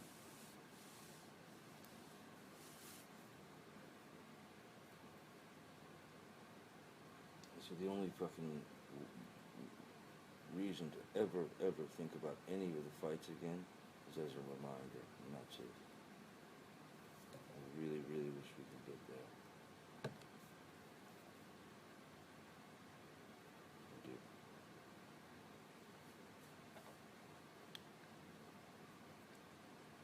I'm sorry for last night. I'm sorry that I was at Isaac's for so long. I couldn't get out. Could have just been so simple. You know, small. Totally. I have the right to get mad at you. You of course you do. It's gonna happen. I'm a human, you're a human, we live together. I'm a woman, I'm your woman. I'm going to get mad at you. I'm telling you now. I'm going to get mad at you. There are gonna be things it's like you use it as an excuse to say you fucking, you know, that you're in a bad situation and you can't do it anymore, and you can't always let me down, and you make it this grandiose thing, like this big negative grandiose thing where if I say one thing to you, it's like you become always letting me down, and you can't be in this situation where you're always letting me down. It's not fair to me. It makes me so I can't say we can't have normal interactions, like normal fights, normal problems. I want you to be able to do the same with me without me freaking out, thinking this is it, you know? Which is where my head, you know, like went yesterday. Yeah, of course. In those situations, it's pretty easy. Have your head filled with that shit.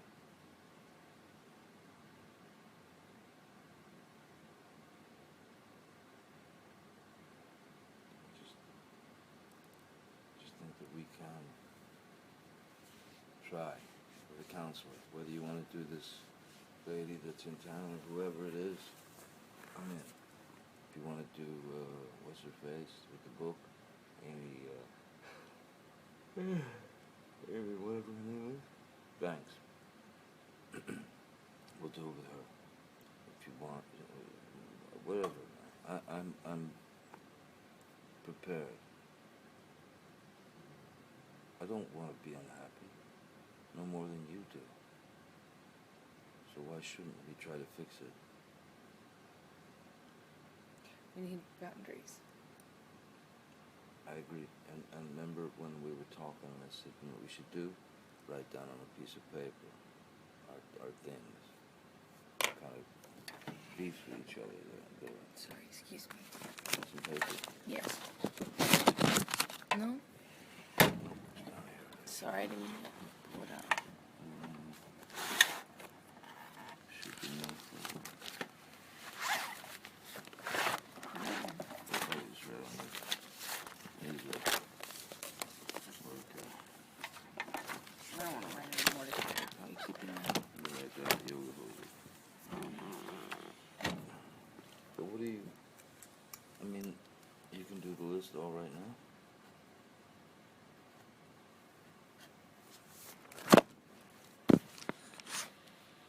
That's what you want. No. This has to be off limits. Divorce. That's on my list. You can never, ever throw it around. That's on my list. I'm not saying you... I'm not saying you did. I'm saying it's on my list.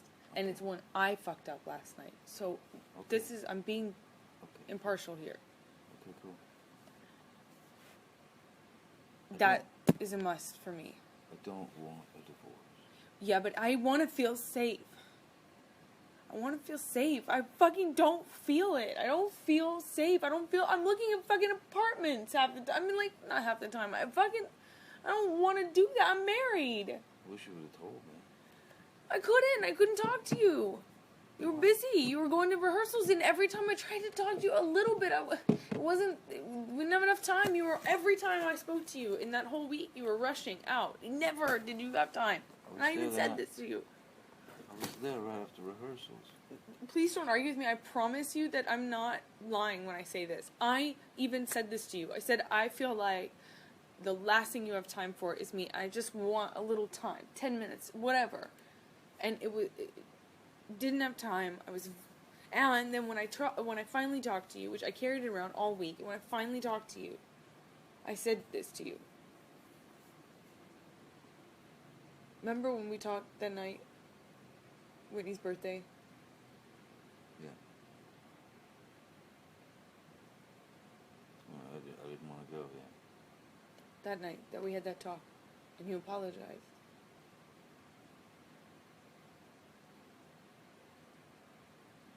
Yeah. We got married so that there would be safety, so that there was a foundation. It's all fucking pointless. I'd rather take off my ring now and fucking live my life and just see how it goes than to continue in this fucking forced thing where we every single time go, I don't want this anymore. It's like every time it gets hard. We didn't write vows. We didn't, get around to doing the important shit, which is like, fucking fighting for the wedding I fucking made happen. No, we didn't do that. We didn't say to each other, up and down, low and high, tough and easy, both. We didn't say that to each other, but we need to. It's got to be sacred. There's no point in being married. I don't get anything from this. You don't get anything from this. Why? Safety for the a foundation for the home. We burn it to the ground every time we fight. And I know you didn't do it this time.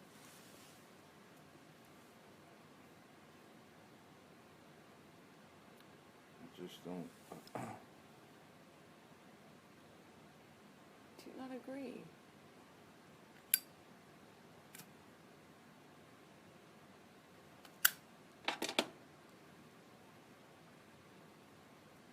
Yeah, I mean, it's not nice to hear you say, I'll just take my ring off right now and take my chances out there, rather than go through this shit.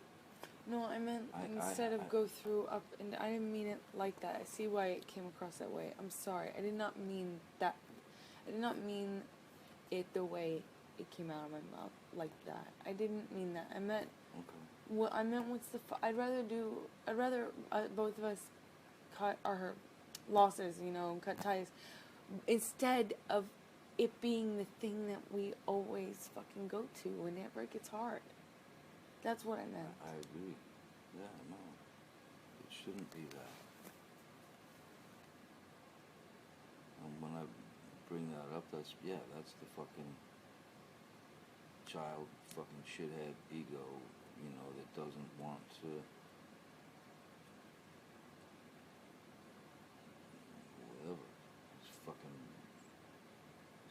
dick. I don't want a divorce. But I do understand that if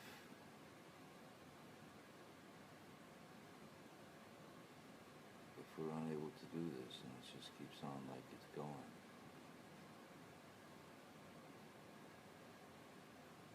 I really don't know what else, I don't know what else we can do.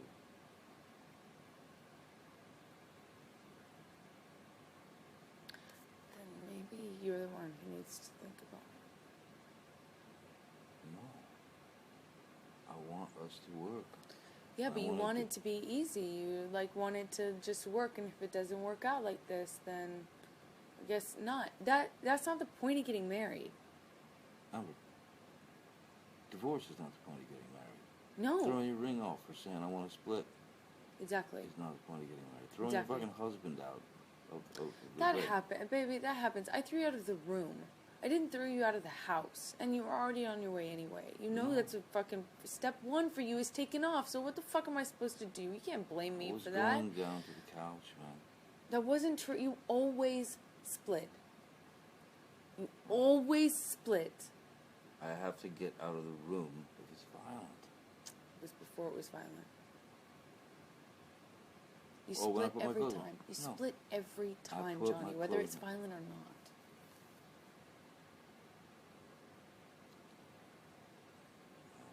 As stated before, you have your truths and I have mine. And these will just have to be worked out with a therapist. Okay, because there's no way we'll go on for nitpicking each other. I don't...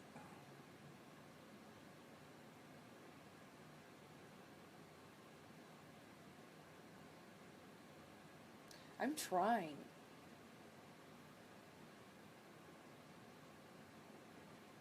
I know you're trying. But you're still getting wound up.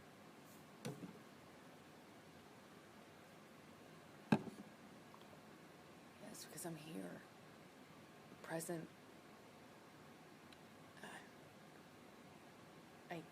It's upsetting. This is a normal, natural reaction to have. I don't... This is upsetting.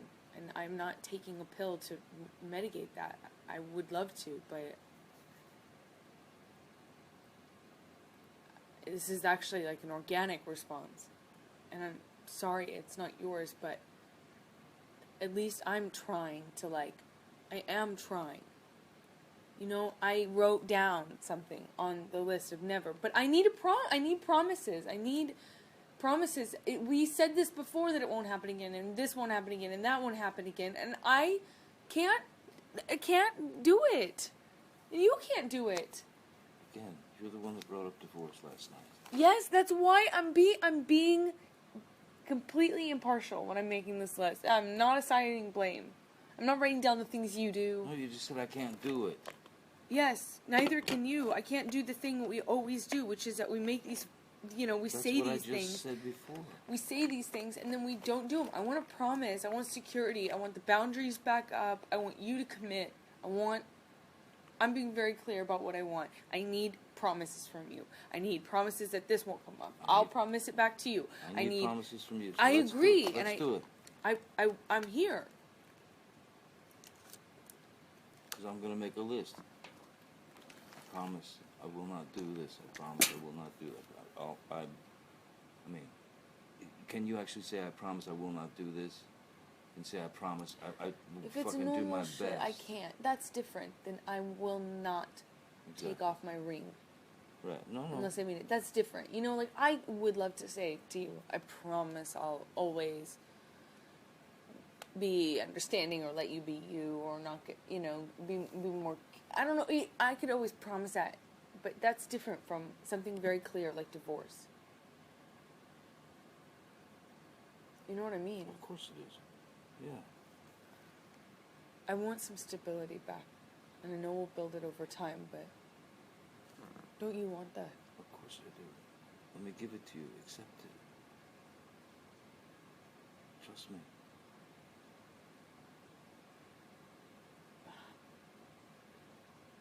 You think I run from situations You and always fights? take off. I can't trust Baby, you when you do baby. that. I have no trust. It's Baby. why I freak out so fast these Baby. days. Is that I assume you're splitting. Baby, I can't be. I can't just stand there and take the punches. At a certain point, I'm gonna fucking react. That's not what I'm asking. Let's No, be but- fair. No, but what I'm saying is, We're talking about splitting. I'm not asking you to stand there while I punch you. Come no, on. we're talking about me. Yeah, getting out of the room or leaving. It did not. I didn't. In Australia, I didn't leave the fucking house. I went to other rooms.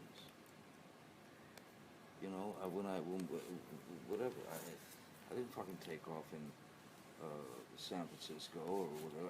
Look, I go in another room.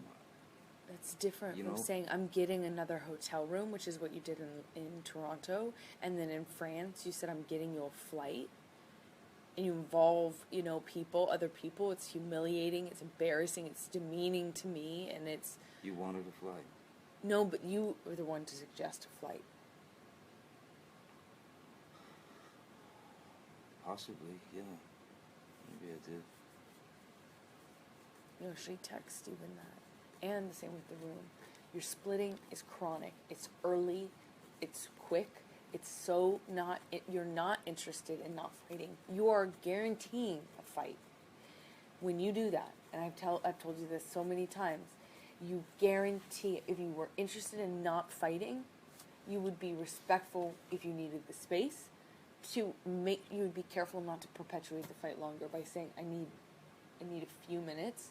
And then actually honoring that. How can I trust you that it will be a few minutes when you've done this in the past and disappeared for hours? I got mad at you in Australia about this. I said, baby, I want to trust you. It's hard for me not to try and work it out. If you want to be the person that's like, I need to cool down, help me do that. Give that to you. But I can't give it to you if you always let me down and fuck up and forget. Because I gave you a time limit. Because I said I'll be back in 3 minutes. So I'm just... No, it's different. If it happens... It's different. You never... If it happens, I'm just going to say, look, I need some time. That's it. I'm telling you, that will make it worse. No. I guarantee you it will. If you're stuck in throwing punches... I'm not talking about throwing punches. I'm talking about an argument. Right. In arguments, you tend to throw punches. I'm talking about arguments. I'm not talking about the times when it's got physical. I'm talking about arguments. I'm talking about arguments. I'm talking about arguments. Yes, in our argument... Earlier and earlier and earlier. Now, you split. You take off right away. You don't deal with the issue. You don't deal with the confrontation. And you split. Whether it is, and then you do it for an undeterminate amount of time. You do it without actually respecting. When you do give me a time, like say I need a few minutes, you never actually honor anything close to that. So I can't trust you. And especially when you always take off. A few minutes is also an expression. It's not... Yes, exactly. And I'm not holding you to it. I'm saying hours and hours later is different.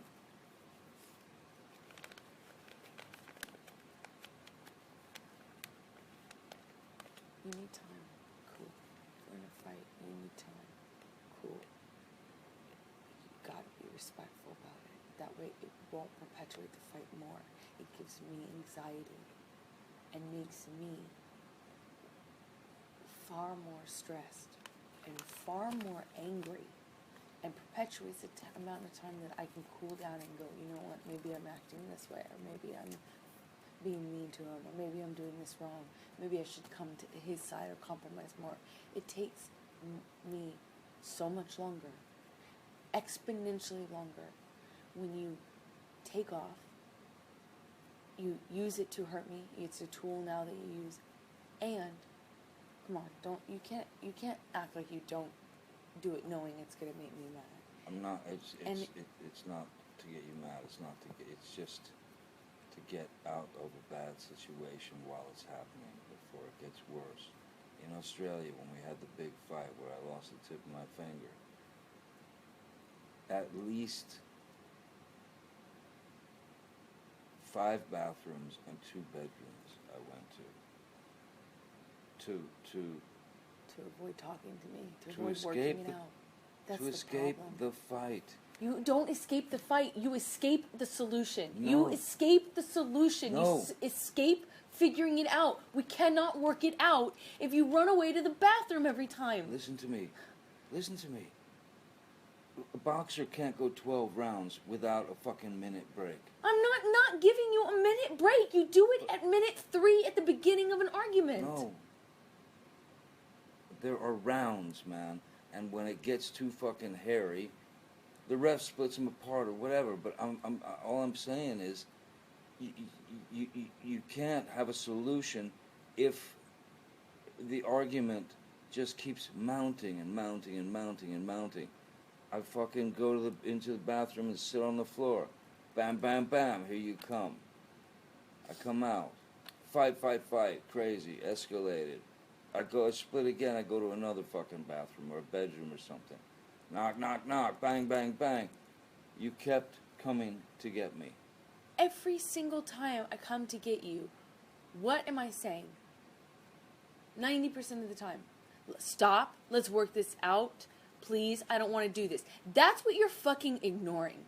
That's the really fucking crazy thing that I cannot understand. The self-delusion is so fucking deep that you are able to tell me right now all of this and mean it. How can you say that to me and ignore that 90% of the time what that bam, bam, bam is you're escaping me like I'm some sort of like vicious harping bird in fucking, you know, in a Hitchcock movie, and you can't get away from me. What you're fucking ignoring, and blatantly, is that every single time I'm saying like this, I'm saying this to you. Let's stop, babe. Let's stop. Let's work it out. I'm sorry. Can we talk? Let's get over this. Let's stop. Can we stop fighting? That is what's so fucking insane. You sit here and you tell me as if I'm so annoying to you that you can't escape me. That I'm actually coming to you and saying, let's not do this. It is your issue that you can't let it go. You can't calm yourself down. You can't self-soothe. And you can't make yourself bigger than the thing that you're really feeling at that moment and go, you're right. I know we're going to come to a solution eventually. Let's end it now and come straight to the solution. Or, respectfully, I can't imagine coming to a solution because I need to cool down. So just give me a few minutes. And in which case, I would respect that. If you would respect it too, and you would actually be a reasonable amount of time. But I don't have that option. And you ignore on purpose is that I'm coming to you saying, let's stop doing this. And you perpetuate the fight. You perpetuate it when you run away. You start it when it could just be a petty argument. And you make it not a petty argument because you run away. And then it becomes a fight. Instead of just saying sorry, instead of working it out, instead of facing it, instead of confronting things, you run away at minute 3. And then it's impossible to work it out because you've insulted me. Now I'm mad. And then I have to come to you to go, come out of the bathroom, baby. Let's work this out. Which I can't do because that's annoying to you too. How would you feel if I ran away from you all the time? You fucking like it. You fucking deal with it. Now it's my turn. I get to avoid fucking problems. I get to avoid the responsibility. Let's see how that works out for you. Just avoid fights. And by the way... Yeah, let's be perfect. And by the way... Why don't we just perfect? Why don't we just live in make-believe land? That's impossible. What I'm saying is, avoid from me. I tried. You tried to go into the fucking room with the Annoying too. I can't do it Stop, anymore. please, Fine. please. I'm Listen to done. me. I give up. Let me finish this. If I went to 5 bathrooms and 2 bedrooms, how is it that you came and said, let's stop this? You're right. I made it up. 7 times? Yes. Yes. 7 times you came to different places to say, let's stop. I don't know which fight you're talking about. I don't know I'm which talking about one. Australia, the day that I Now we're shot talking my about finger. Australia. Okay. Yes. I tried a million times. And 7 times. I tried a In different million places. Yes. But all why the would I places. go in those places then? Because you weren't ready to get over it. You couldn't self-soothe. You couldn't control yourself. You couldn't. No, because I would come to you. I'd say, look, let's get over this, work it out, whatever. And instead of you actually doing that, you would fucking explode. You'd get mad at me, and the fight would continue. Guess what? It could have been a petty argument. Like last night, it could have been a petty argument. Every time, it could just be a petty argument. But when you run away, and then you validate it with some hierarchy, you're just trying to actually make it better. Nonsense! I'm not trying to make it better necessarily, I'm just No, you're not. You're trying to protect yourself only, because you cannot control your anger, and you cannot control it. No, in fact, you know what? I'm not trying to make it better. Like, in this fucking time thing, you ask any fucking doctor, you ask Cowan, you ask anybody, the best thing to do, if it's coming to a fucking horrible, violent thing, is fucking walk away. Take your fucking time. Go to your corners. It's the best thing you can fucking do. I would 7 agree. times. I don't know what 7 times you're talking about. I don't 5 bathrooms, 2 bedrooms. You were coked out of your fucking mind. You were fucking crazy. You didn't sleep for days. You were delusional. You were psychotic. Literally, you went into psychosis. Do not tell me about your behavior during that fucking escapade. I have tried to completely block it out. And I threw the vodka bottles. You can poke an animal, no matter how calm they are. You can fucking poke them. Did I throw the You vodka threw bottles. You threw me. No. You hit me. Yes, you did. You're right. Your 3 nights of skipping sleep, your bags of cocaine, your fucking Red Bull and your booze is all. You know what, Johnny? You know what? You want to hear what you want to hear? You're right. Let's get everyone in here to just pamper you and fluff you and tell you you're right. You know what? Your memory's probably. That's how you feel. No, your memory's probably equal to mine. It has nothing to do with your psychosis. It had nothing to do with the cocaine. It had nothing to do with the booze. It had nothing to do with your meds. It had nothing to do with your lack of sleep and how that puts you into a manic state. You're right. You are accurate. No, your memory's accurate. Your memory's accurate. You got it now. Your memory's perfectly accurate. You have a fucking stand-up man. You fucking no. Oh yeah, you're right. I did. So you know what? You're probably right. Your memory, Johnny, is probably spot on and perfect, comparable to mine. I was sober, but that's fine. You can guess it all you want. I fucking remember that shit. I remember that shit. You're out of your mind. Yes, I will. You tell me about a fucking vodka. You know what I learned? Forget it. I don't want to fight about Australia. I don't want to talk to you about Australia. If you want to fucking persist and never let go of a goddamn thing, you'll never ever, you wouldn't be happy with anybody. No one's going to make you happy. And if you run away the first sign of trouble, fucking get there. Anytime that there's a fucking problem, you fucking run away and you make it worse and you act like there's some hierarchy, some self-righteous thing that you're just doing the big thing, the honorable thing, and walking away. You know what? I believe that horse shit. If you actually had ever done this, I need to cool down. I'm walking away. I'm not walking away from you. I want to work this out. Just give me an hour. If you ever actually did it responsibly, I'd say, yeah, you're right. You're being the bigger person. That's not the case. You fucking run away. And there's a difference. Every time you get fucking stressed, every time I'm picking on you by having a problem with you. Because I would have enough time to get those words with you. I'm clearly on tape, fucking like just haranguing and not giving me a second to fucking speak. So I could easily say, hey, yeah. I need, you know. You could try. I don't think you ever try. I can't hear it when you're running away. Not trying to be insulting. I cannot talk to you. I cannot work it out. You can never work anything out when you do that. It perpetuates it. It makes it fucking... You are perpetuating it. And Why am I always... Right now. Why am I always the one knocking on the door saying, let's stop this song? That's not me. That's not me perpetuating. That's me trying to be the bigger person. Cucumber in this fucking fight. I have tried. I've said I'm sorry. I've said I want to fucking try everything. I want to go to a fucking shrink or whatever. I've said everything. I've said, yeah, I'm wrong here, yeah, I'm wrong there. But listen. No, you're not. I am. In fact, you can't decide if I say sorry too much or too little. Because I feel like you've also criticized me for saying sorry too much. I fucking apologized profusely for yesterday. I didn't say too much. I just said I'm sorry.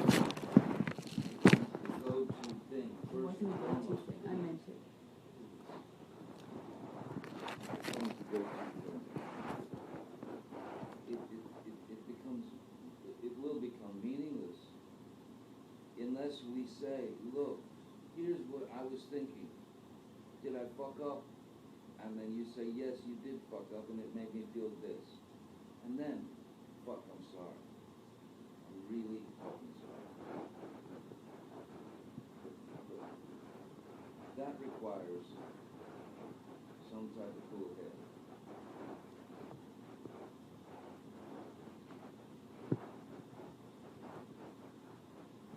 Yes, and neither of us really have that, but at least I can calm down. At least I cool down. You don't have a cool head. You have it right now, but you can't be on Xanax all the time. You definitely need it today. You can't be on it all the time. You know what I mean? You're gonna have that temper back. That makes you not as calm as you are right now. My meds taken. I will take. I'm not zero judgment. You need to pump the brakes on actually thinking that I'm judging you just because I made a statement. I am not. There is zero judgment. I even added. You can't, but you don't take it all the time. So, but my point is, if you're calm right now, that's great and it's wonderful and you need to be, and I'm really glad you took the Xanax to help you calm down. But you can't be calm all the time. I mean, you can't be on Xanax all the time. That will help kind of keep you calm. Or maybe you are. I don't know. But it was not a judgment. That was not judgment. No. I own what I say. I say what I fucking mean. I don't need anyone, fucking you or anyone, putting words in my goddamn mouth. I mean what I fucking say. Do you hear me? I mean what I say. I say what I mean. And you're not going to sit here and fucking change it for me. I'm so sick and fucking tired of you telling me all the time what I actually said and what I meant. I tell you what I mean. I had no judgment on that. That is your projection. That's you putting that shit on me. There is zero judgment there. It matters because it factors in, because it's relevant. I don't know, many of those things. Didn't you earlier go get a propanol? Yes, I have Panadol right here. What does that change? It changes how you react to stimuli. It keeps you calmer. It's supposed to slow your heart rate down. It has absolutely no psychological. No, it does not. It has zero psychological effect whatsoever. It reacts physically to the mechanisms in your brain that control your heart. That's it. It does not make me less upset. Clearly, it does not make you less. It does not affect you psychologically. It is a fact. And you should fucking know. It does not make you fucking calm, as you can clearly see. If you have to go and make a fucking speech, or if you have to do this or that makes you nervous, propanolol is what they give you. Propanolol is what they give you. No doubt. Okay? So that's what it's for. Thank you. I'm so glad we're talking about this. It is for stress. It does not affect you psychologically at all. But you know, look it up. I don't fucking care. I won't talk about fucking it anymore. You can fucking look it up. You don't get it clearly doesn't work, does it? You don't get high. No, you don't. And it doesn't calm you down psychologically. It's supposed to slow your heart rate down. Clearly, it doesn't really work that well. You need a lot.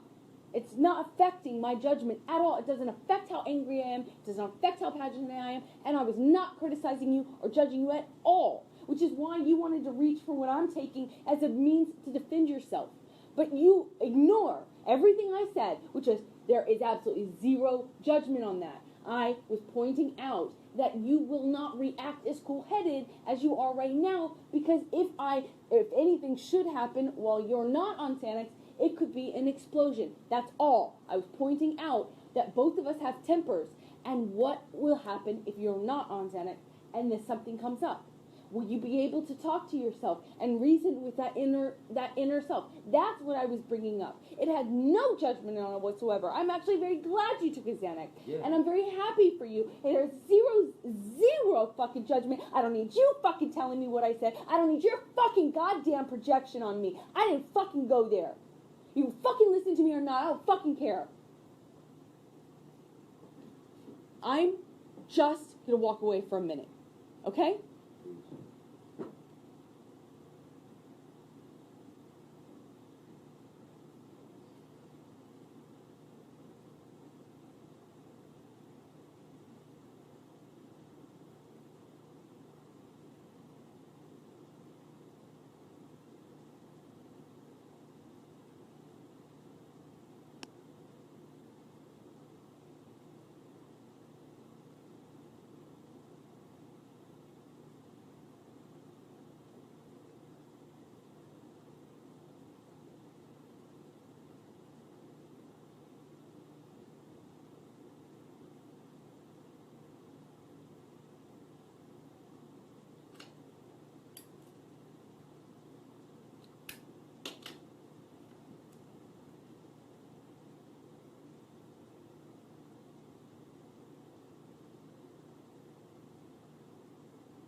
I said all that shit and I just feel stupid. I feel like.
Go back home. Do whatever you want, do whatever you want, go wherever you want.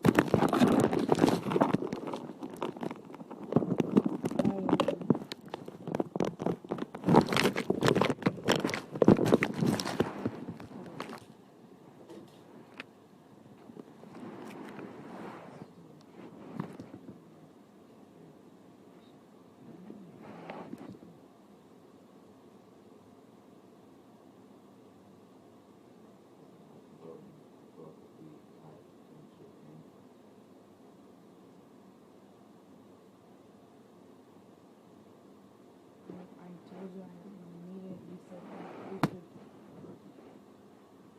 make weekly, yet you don't.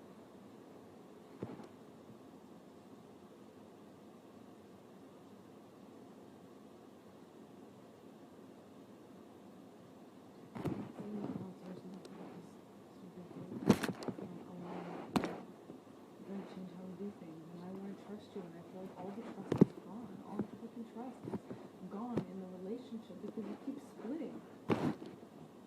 We fight together, but you're the only one who splits, and I want that back. Then maybe there's nothing to talk about.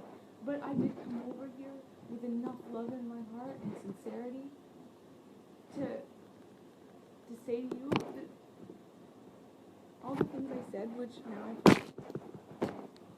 I meant them.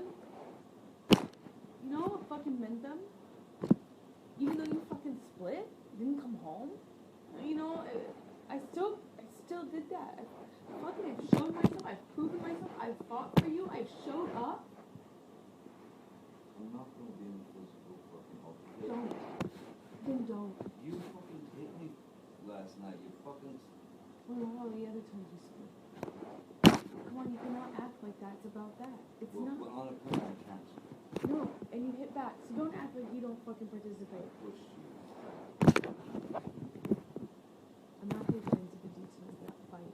You and I both know that you split and there is no physical violence. And that you do it like at the very beginning of fights these days. And if you split, you go into a different room and you don't actually leave that house. It does nothing but perpetuate the fight. And you don't actually do it respectfully. You don't do it in a way that actually means we won't fight. It always makes more fights. It always makes them longer. It never, ever makes you calmer. You never come out going, I want to talk, or I'm okay, or it's going to be okay. And I am I'm sick and tired 100% of being the only one that goes into this for it. You know what that does? It demoralizes the half of this relationship that is me. It demeans me. Demoralizes me. Yes, really. Really, when you split on me, how do you feel when I leave you? I've left you before. You leave how you get another room, you get a flight, things like that. And you asked me not to in Australia, and ever since then How many? I don't know, I have to count them up. No, because I haven't left you in the house maybe twice. Last night, No, you done it before. I've come here. I'm not doing this anymore. Yeah, you've come here before. The last time and another. You've done this several times, and getting me a room. I mean, getting another room at a hotel is just the same thing. You text Steven or Nathan in Toronto to see if they get another room. It's chronic. It happens all the time. And if you do it to go into another room, you do it and you get dressed. You were fucking screaming. I'm not going to validate my actions last night. I feel very bad No, I'm for talking how I in reacted. Toronto.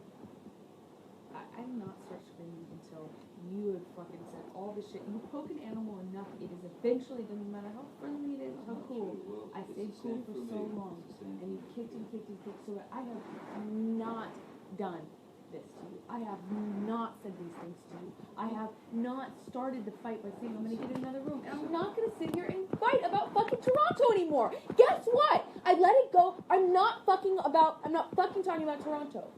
I can Give me yell the it. tape. I can whisper it. I can write it. Guess what? I'm not saying another fucking word about Toronto. I'm so sick and tired of fucking fighting about old things. This is not about a fight. This is broad. This is a broad thing. And if I'm telling you every single time you get dressed and you fucking split at the top of a fight, you never fucking tell me to out, you never fight for me, you never come to me, you never self-calm, you never self-soothe, you're never the one to throw the olive branch. I'm sick and tired of it. It needs to fucking change. And you can go, I can't meet those demands, I can't do it, or you can fucking promise me so I have a modicum of safety, I feel a modicum of respect, a little tiny sliver of fucking, like, you are in this whether it is good or bad. Whether it is good or bad, down and up, lows and highs, tough and easy. Not just when it's easy. I feel like you're a fucking vacation husband. You are so there when it's good. You're so there when it's easy. The second it gets hard, you question it. Last night, I'm just as guilty. I give you that. But I have been primed and conditioned. At this point, I thought I'd never get over Toronto. It hurt so bad. I got fucked over so bad, and I did not do anything like that. I didn't stoop down at all. Absolutely. I wish it had caught everything too. Why don't you send me the fucking recording? I will. I don't know how else to say I will to you. Hasn't really been a kind of safe environment now, has it? So if I'm looking to stoke a fire, yeah, okay. I haven't because we have not been well. We have not been good. When I fucking move out, if I move out, then you'll have them and you can fucking relish them. You won't fucking like it, what you hear. Won't make you happy. But you'll hear what I'm telling you. We haven't really been good. It hasn't really been a safe environment now, has it? You act like you're fucking on something when I haven't, sent you this. Like, well, send it to you. Get this. It hasn't been good. It's been a little tough.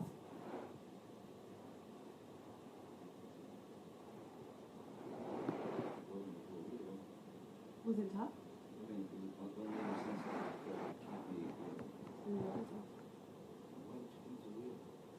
All I've been trying to do is be with you, spend time with you. You said you needed that. You said that it made a difference more than working. You wanted to travel with you. You said our relationship would be different. That was after Toronto. Yeah, that's when we came back here.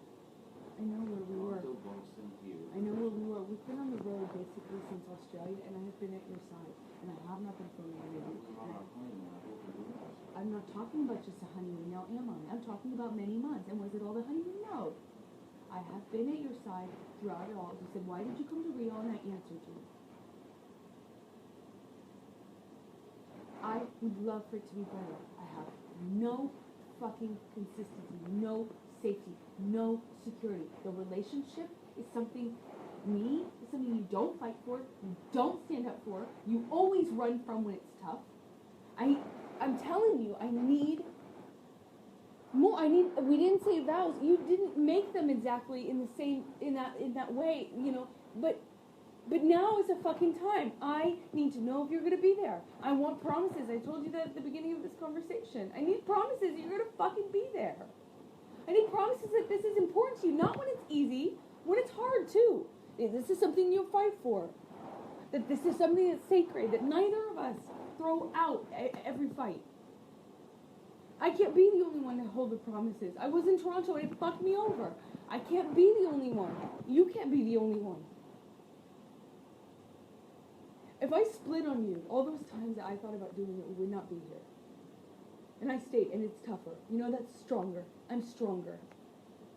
It is easy to run. It is easy to run away from problems. It is easy to take that out and say, well, that's the easiest. That's the best, safest. That's the safest way out. I'm not saying we should get in physical altercations. I never want to be in that. Never. But every time you don't like what I say and you fucking run away, will never work out anything. You can't run away every fight.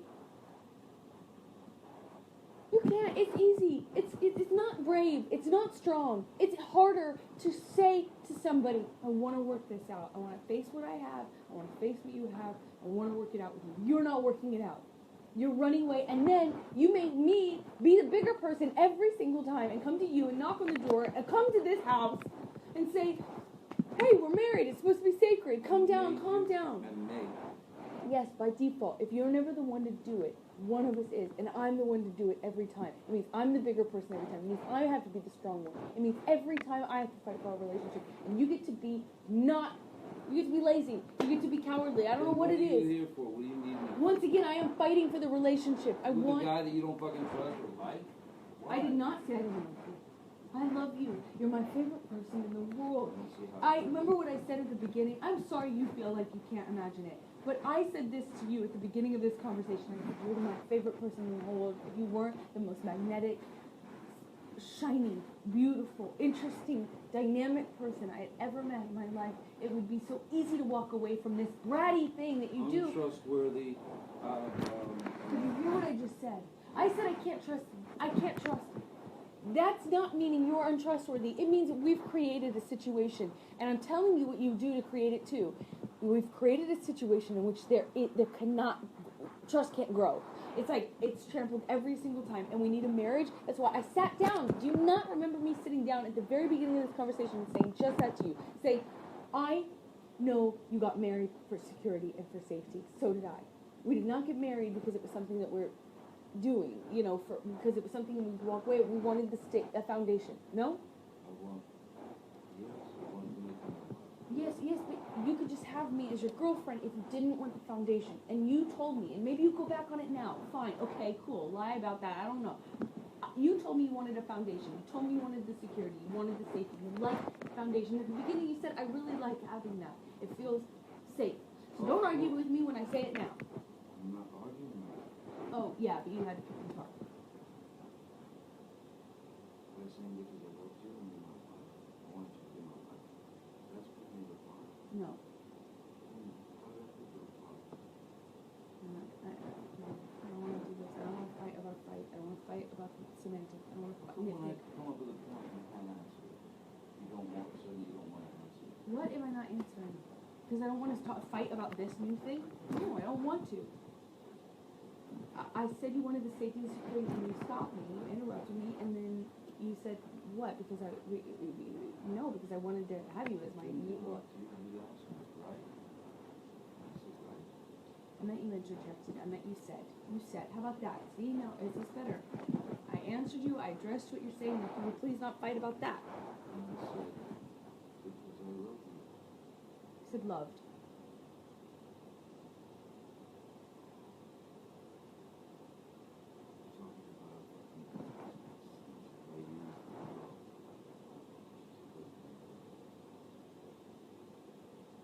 My whole point,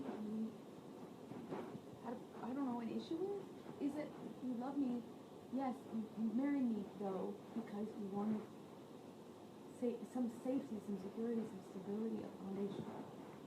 Now, if you take issue with that, okay, take issue with it. But if you agree, then you agree. That's who you were when you married me. Yes, but the only thing that's missing is with you.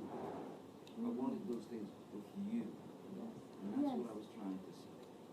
Me too. I love you, and I wanted to marry you for that, for our love, for the security, for the foundation.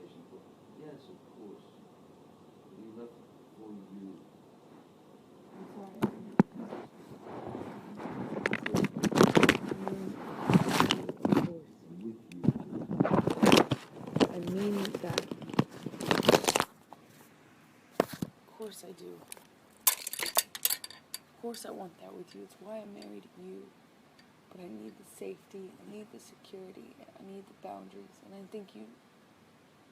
Could you not agree? I need the same things. So, But when you start flipping out, and I can't get a word in, and it's manic and angry, what the fuck, Amber? I get angry. I'm human. This is the kind of situation where one gets angry. Okay, but you can't provoke anger in me then. Just can't control that. If I'm angry. Just try. Let's both try. If there's anger, if there's something fucking really, really fucking poking us in the ass, let's try. Try not to fucking fight. Try to address it without jumping down each other's throats, because all that's going to do is build a mountain of fucking resentment, some species of fucking hatred within the love, and totally fucking mistrust, because you say you don't trust me. I get it, okay. I'm flake, I'm a this, I'm a that. I didn't say as a person. I was speaking specifically about this. I don't trust the marriage. I don't trust you. I don't feel safe with it because you always fucking bail on it. Well, then that's sick. I don't know. I want the trust back. You can deflect all you want. Say it's my fault. Say how dare I get angry at you ever. Whatever. I'm telling you. As much as you don't like that shit in your marriage, I don't like the guff that you put on me in our marriage, and if it causes distrust in me, it causes distrust in me. I don't know how to help know. you. I don't know what the thing is. Sometimes I don't want to fucking be there and go through the shit. I don't, man. I don't. I know. I don't want to, because I don't want to fucking fight. But it doesn't have to be one. It's not like I'm saying, hey, choose fight. You just said I get mad, I'm going to scream. No, I didn't say that's always the case. I said, yeah, I'm mad. It happens. It happens. Yes, I know. It happens often. The things that are wrong are repeating themselves, and they happen often. If you think I'm some fucking tyrant or bully, then don't fucking be with me. But don't sit here and insult me like I'm the fuck up because I have the audacity to get saying mad. that I'm the tyrant and the bully and at the same time the guy that runs away and you run away every single fight. Okay, so I mean, then what are you? Then I'm not doing lying with me? about it. Then what are you doing with me? I already answered that. We went through this conversation literally 5 minutes ago. I answered this already 5 minutes ago. You just said to me that I shouldn't be with you. No, I said if That's you. what I feel. No, I said if I'm some, harping bully, which is what you make me sound like. Like I'm like constantly on you, making you feel bad. That's what I do. And then you ignore everything. You take me for granted. You're ignoring everything that I do for you. You make me sound terrible. You talk about me in a terrible way. You do not fight for me. And then you want to sit here and make me sound so terrible to be around. You don't. Everything I've already explained. No. 10 minutes before. No, fight for you. I don't understand. You never, ever do the work. Put in the work. If we're arguing about something, you don't ever try to get to the bottom of it and figure out, make the peace. You want to make it easy on you, so you split. You don't fight for me. You don't fight when there's a problem. You don't come to me. You don't make peace with me. You never extend an olive branch. You're never the bigger guy. You're never the one that's like, okay, I'm going to put my own feelings aside for a second and say, this is bigger than us. Let's stop fighting. You never are the one to come and knock on my door. You take me for granted. It's not true.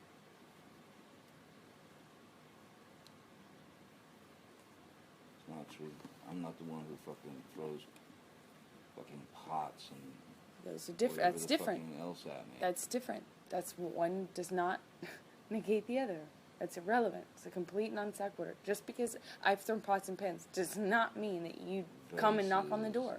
Just because there are vases does not mean that you come and knock on the door. Really, I should just let you throw... I'm not saying that. You're saying that. You're putting words in my mouth and then making non sequiturs. I'm giving you a situation. No, you're trying to justify how you don't or do come to the door based on whether I throw pots and pans. It's irrelevant. No, I'm justifying how you seem to think that there's this cowardice in me that runs away and I don't fight for you. And you're justifying that by saying I throw pots and pans? Okay, cool. Let's talk about everything you do wrong. I'm not the one who fucking did that. I didn't... So that makes sense.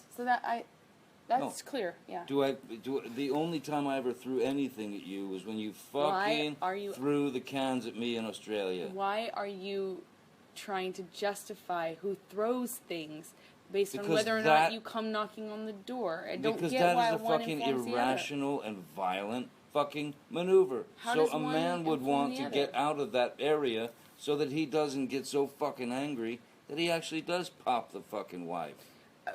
How does one inform the other? Oh, man. Go home and listen to the tape. Please. That's what they're for. Yes. You listen to the fucking tape. Oh, I'm gonna. So will I.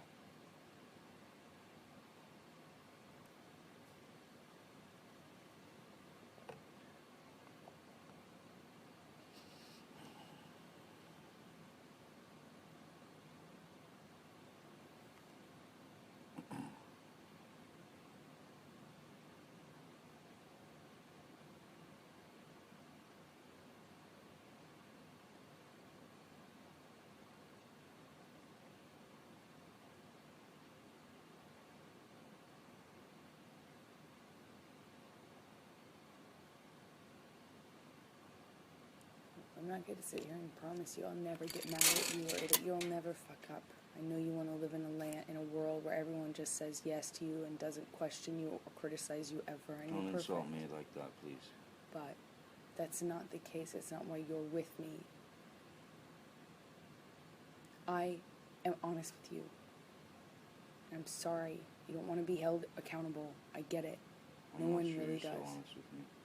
Well, that's your... Watching you live in front of Travis last night really that's your problem, and that's your whole thing that you've created. That's my problem, but my problem is that you don't trust me. No, I don't trust you in this. What's going on in there, man? I don't trust you in this, and I want the trust back. You don't trust me in our marriage? Well, what is everything we're talking about? Our marriage. Tell me, if you want to stop talking... You're saying you don't trust me personally, or you don't trust me in the marriage? What I don't understand what's so different. Tell me the difference, please. I think I have in the last few hours, no? No, I think you could probably explain it to me a little better. I'm slow. You want to keep being an asshole? Do I want to keep being an asshole? Stop the attitude. It's a redundant question. Stop the attitude. I should stop the attitude. Okay, sure, no problem. Stop. No problem.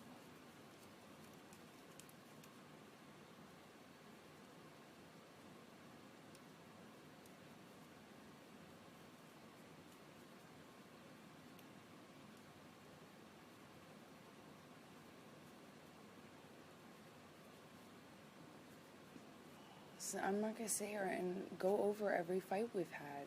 I'm not going to refight this fight. You have something you're holding on to about Travis. Fucking go fuck. You know, go do it. Go run away together. I don't know what you're fucking holding on to, but you have created that. I have no part of that. I don't know what you're fucking latched onto in your brain, what stray hairs have fucking commingled and tangled in your brain to make you think you've really figured some sort of thing out. But this is not unusual for you. It's like almost every fight I can pretty much guarantee you will find something that you can like manipulate let's and twist ask Travis into something. Tonight. Yes, why don't we invite Travis into our fucked up, broken ass, 3 fucking wheeled truck of a marriage? Why don't we crash it straight into the wall, because no one knows us better than fucking Travis. You're just afraid that the truth will come out. What truth? That you lied. What are you fucking talking about? I didn't fucking even have a fucking thing to lie about. What are you fucking talking about? Every fucking fight, there's a new thing that you've convinced yourself is a lie. I said to you, Amber, tell Travis what you just did. Did you just fucking... did you punch me in the fucking jaw? Did you fucking... Did you? Did you? And you wouldn't say a fucking... You said, I don't know what you're talking about. It never fucking... I see the never lie. fucking happened. I see the lie. You really should run with this. In fact, maybe you and Travis can, like, go and, like, you know, do a tell-all about what a... Hey, what, you know, an investigative study. study. Stop with the attitude, right? Sorry. Stop with the attitude. Sorry. You're getting all bunched up. Sorry. Sorry.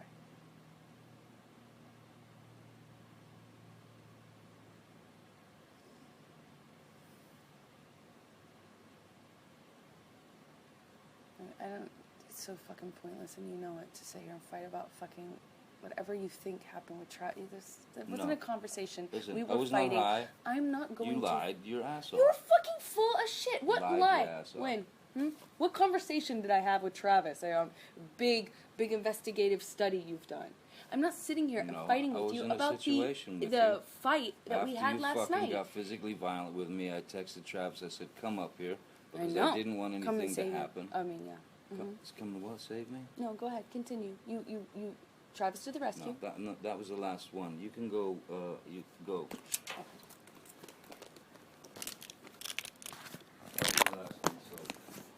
Oh yeah, you called me a liar, and yet I watched you lie. you called me a liar. I watched you lie. You're full of shit. There's no what. You still haven't told me what lie it is. But yet, every single fucking time. You know you do this every single fucking time. I'm not fucking talking to nobody. No. Fuck that. You go fucking go jerk him off. I don't care. I really could care less.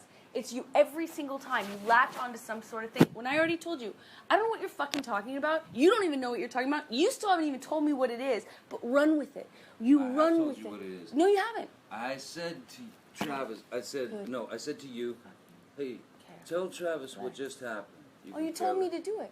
You told me to. You said, go do that. I said, no, tell him what just happened. And I lied. And that you punched me in the fucking thing. And you figured it out. And you said, no, fucking, no, I didn't. What the fuck are you talking about? And I watched you lie. And then I didn't punch you, by the way.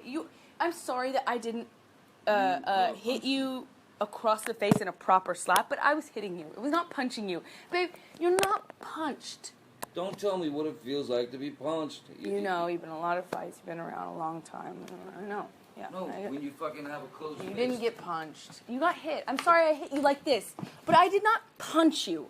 I did not fucking deck you. I fucking was hitting you. I don't know what the motion of my actual hand was. But you're fine. I did not hurt you. I did not punch you. I was hitting you. How are you tough? What am I supposed to do? Do this? I'm not sitting here bitching about it, am I? You are. That's the difference between me and you. You're a fucking baby. Because you started... You are such a baby! Grow the fuck up, because you Johnny! Started physical fights? I did start a physical fight. Yeah, you did, so I had to get the fuck out of there. Yes, you did. So you did the right thing, the big thing. You know what? You are admirable. Every single time. What's your excuse when there's not a physical fight? Then what's the excuse there? You're still being admirable, right? Just by running away. And you can sit here and call me names, but you get called a name, and what do? That's the last insult. You're a baby. You're a hypocrite. You don't do anything that you actually do. You expect from people what you can't give them. If they do something, a taste of it to you, you fucking lose it. But yet you dish it out.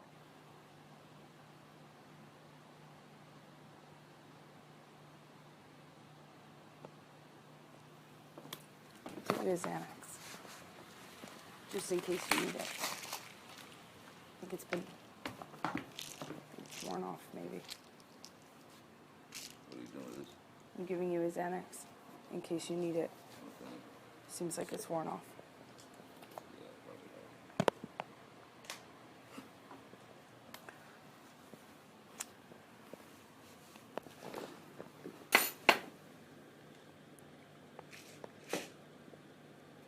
I love you, and I've told you a million times in this conversation how much I love you.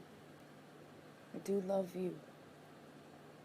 And I've fought for this marriage, and fought for you.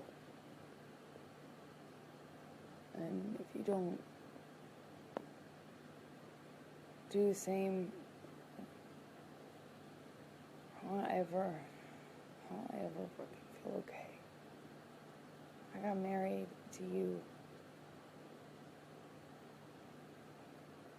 for the sweet foundation.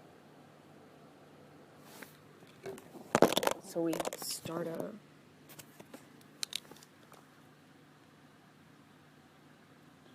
foundation.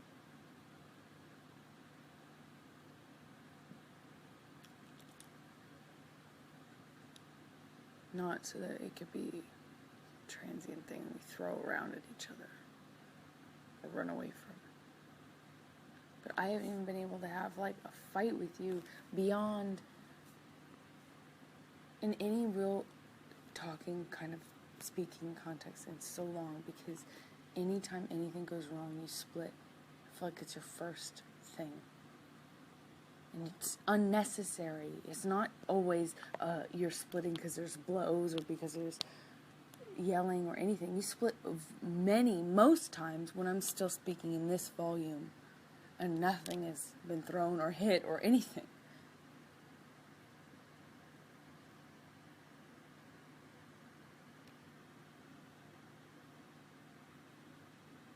I'm telling you what I need for this. I want to feel the trust, and I can with you. I know I can. I have felt it with you. But it's been destroyed by constantly being reminded that you take me for granted, or that you don't see this as a permanent thing, for better or for worse. I feel genuinely that you are here in this marriage and committed to this marriage for the better, and really not for the worse. You can't say the same about me. I fight even when I feel terrible. I show up. I pursue. I give you space. I've done everything to really show how committed I am. You know I am. I'm here for God's sakes. And I haven't.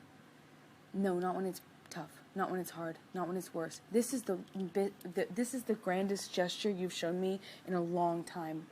Is by sitting in one place and actually facing some of the stuff we need to talk about. This is the biggest gesture you've given me in a very long time. It means a lot, of course, but it should be mutual, you know. I know there's things that I need to do different. I want to make you happy as a man. I know I can change certain things that are hurting you. But I know I can't blame myself entirely for going straight to the fucking finish line, the first sign of stress yesterday. Because of how it's been lately. Like since Australia. And I have been on the road with you. I haven't been working. I don't know what else I could fucking do. Since Australia, we've been on our honeymoon and we had a great time, other than the fact that we had a fight on the train, which was physical. Yeah.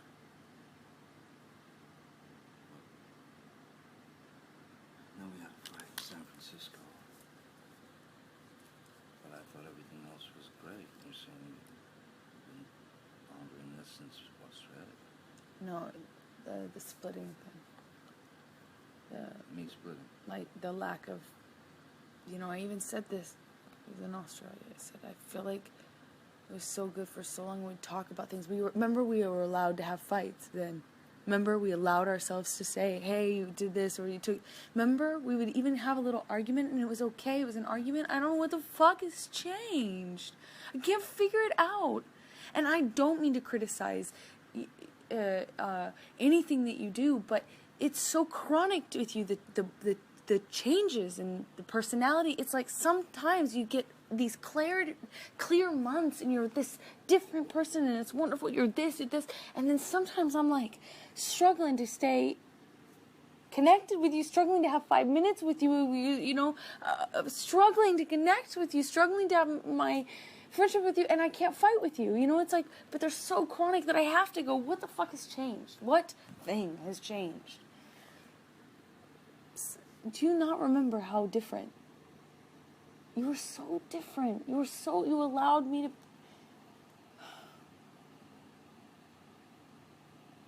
You're so present, and you were so present, and we were allowed to fight. We were not even fight, we had arguments. You weren't like this. Mood swings up, down, like really aggressive and then really cool and calm. I mean, you've given me this time here on the couch, and it's amazing that we can actually talk. But I never feel that safe. I constantly feel like you're about to fucking split, and I don't want to feel like that. You make me feel meaningless. You threw me out of the bedroom. Yeah, why wouldn't I if I know that you're about to split? I mean, that's what I'm saying. You always split. You always split, so that's... Why wouldn't... I mean, I do blame myself for my actions yesterday, but I also don't think... I fucked up last night. I'm not going to defend myself. But I also can't blame like me going to the finish line, and that's always where you drive it. You know? But you're saying you thought you were sure I was going to split. Always. I mean, that's just... Why would I split if I'm laying in the bed with because you any watching fight, television? anytime I tell you that I'm unhappy with anything, and it's typically the same thing, anytime I voice a complaint, I'm not allowed to have a complaint. I'm not allowed to think anything wrong. I've told you this 1,000 times. 1,000 times I've said this to you. In calm and in fights.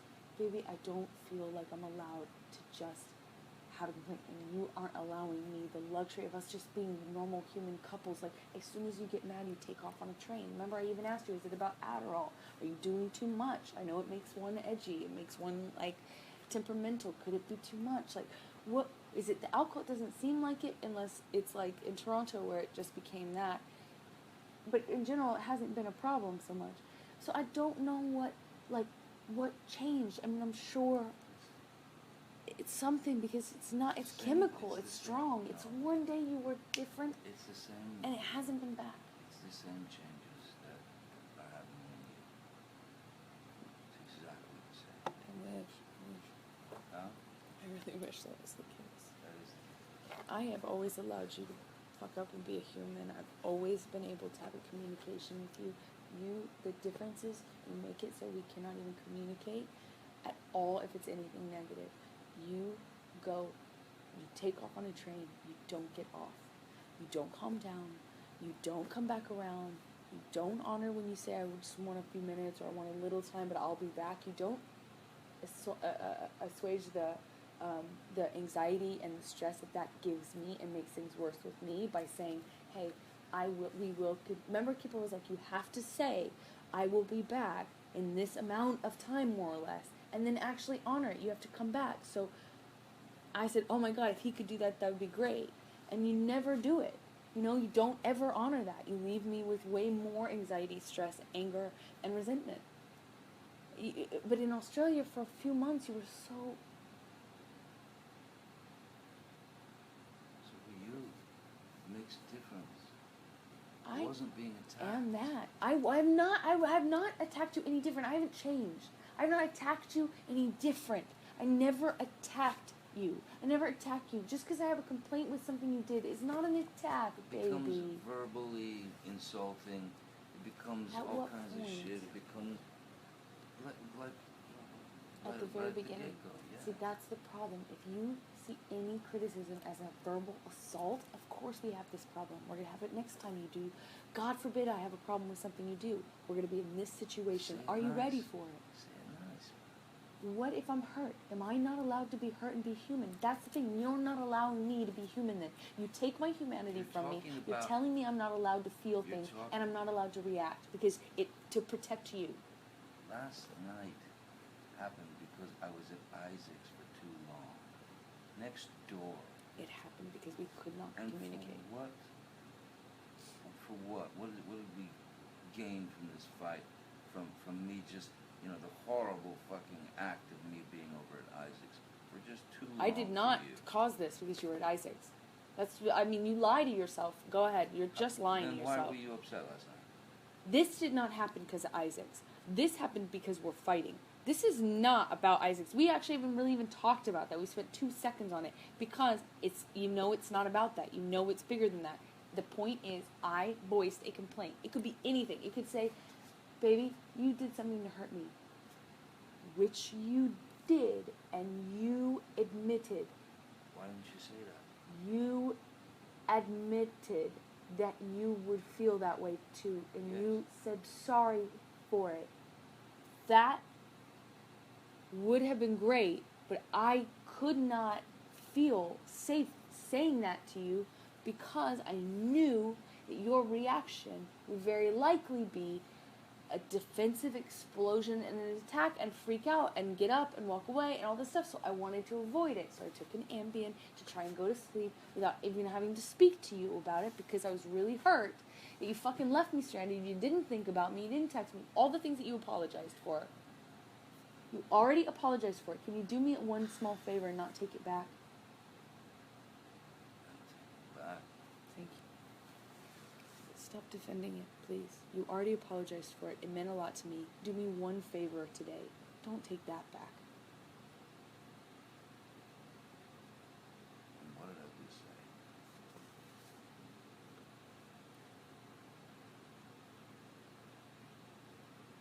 This isn't about Isaac, and you know it. Hmm? This isn't about Isaac, and you know it. It is about us not allowing. This is about my shower. No, it's about you not allowing me to have any problems with you, or be upset at you, or mad at you, or even hurt by you at all. You do not allow it. If you could have just said it in a kinder way, in a nicer way, like, listen, I feel fucked up by what you fucking just did. And you wouldn't freak out. No, I would say fucking, what is it? Like what? And fucking too long at Isaac's. You said you wouldn't be that long or whatever. You shouldn't. I feel stranded. I felt fucking left. Whatever. I'm not, what am I gonna fight with that? Why would I get mad at that? Oh my God, the first thing you do is I don't have to text you, and all, I mean, you would just be, it would be shitty. It would be a fight. It would be terrible. It would not be. It was a fight. Yeah, it was. It was a fight. Then It shouldn't have been. And so the Isaac thing was the impetus because you were that was a lot of what you said. it was the impetus, but it's just a small example and a bigger thing, and you know it's bigger. Okay, so it's a bigger thing. It's coming from back in Australia. No, it's like Australia. We are allowed to have fights. You can't sit here and tell me I can't feel things and I can't voice them to you. If we say to each other, you can't get mad and you can't be hurt by the other, then we're living in fucking motherfucking fairy tale land. Look, then of course, nobody is able to and shouldn't hold shit in. We can go to the other person and say, look, man, I feel fucked. I feel shit. I feel this. I feel that. And then we can assess how you feel. Well, fuck, I guess, oh shit, I see what you mean. You know, I see what you mean, I get it. Or, fucking, I don't understand what you're saying, and you're wrong, and you're whatever. But it's going to be the latter, and it's been the latter for months now, where that's your reaction, is not ever admitting wrong, ever doing anything wrong, ever admitting it. You always go straight to you're wrong, fuck you kind of thing. You don't say fuck you all the time right away, but I'm It's saying, not always. like, for months now, it's been, I can't voice any complaint. I can't say I feel fucked over. I can't say I'm hurt. I can't say you fucked up. I can't be mad at you. I can't be hurt. Nothing. Because I'm the bad guy. Oh, well, I'm always fucking up, and, you know, like, you're always on me, and I'm always fucking up, and, you know, like, getting mad at me for being honest with you. We've had a million fights where I'm like, I was honest with you. I told you how I felt. Maybe if you were me, wouldn't you feel bad? Yeah. Okay, well then, the fuck? We had these few months where we actually could even feel things and fight, and it was an argument. But you don't ever it's like I don't know what's changed, but it's like you can't ever just make it short and get over it. You can't. It's like you get on something and you will not get off of it. Hence why I'm always going to you in fights for hours trying to get you to calm down. Please, can we talk? Please, because I don't want to go to bed that way. And you told me you didn't want to go to bed that way either. Yet you want to fucking do this all night long and make it an all-night thing by disappearing for hours at a time. And then when I come to you, I'm the bad guy. I feel fucking alone. I feel like you're not fucking helping. You're not fucking doing anything in fights. You're not overcoming yourself. You're not overcoming yourself. It's Every one of these fights could have been so short. Why aren't you doing some of the work? Why aren't you coming to me and saying, look, olive branch? Why aren't you saying, I'm sorry, bigger picture, let's look at the bigger picture? Why aren't you doing any of this stuff? Have you noticed that you're not? Do you remember thanking me for doing that, actually, recently? Thank you for being the bigger person. Thank you for coming and apologizing to me. When? Thank I'm you. sorry, when?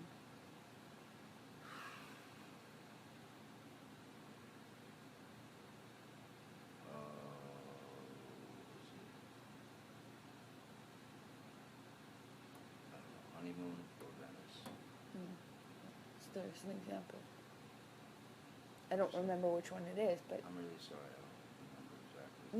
no. I wasn't questioning you. I'm sure it Just happened. saying I just don't remember that one time, but I'm saying the majority of the times. And if you want to argue with that, then we'll never see eye to eye. I think you and I both know the truth. The majority of times, you cannot calm yourself, and it's me trying. Whether I'm hurt, whether I'm mad, whether you've just told me you hate me in my eyes, I'm the one trying to get you to calm down, trying to get an olive branch, trying to not make it an all-night thing, trying to get over it, trying to see the bigger picture. Even if I'm hurt, I'm still trying to do that because I see the bigger picture. You lose the bigger picture every time. And if you want to stay married to me, we need to figure out if you think you can. If you're going to lose sight of the bigger picture and only be my husband when it's easy, you're only going to be there for the ups, never the downs. You're only going to be there for health, not sickness. Every time it gets hard, you lose the big picture and you can't think about anything else but breaking up, divorce, fighting, splitting, running away. If you can't be the one to come around sometimes and see the bigger picture and know that it's not worth fighting for days, if you can't do that too, we need to walk away. I don't want to walk away. I don't want to end this. Do you not think you instigate the same thing? I'm not talking about instigating, I'm talking about ending. But ending, you don't... I'm talking about ending. Yeah, but you don't always do that.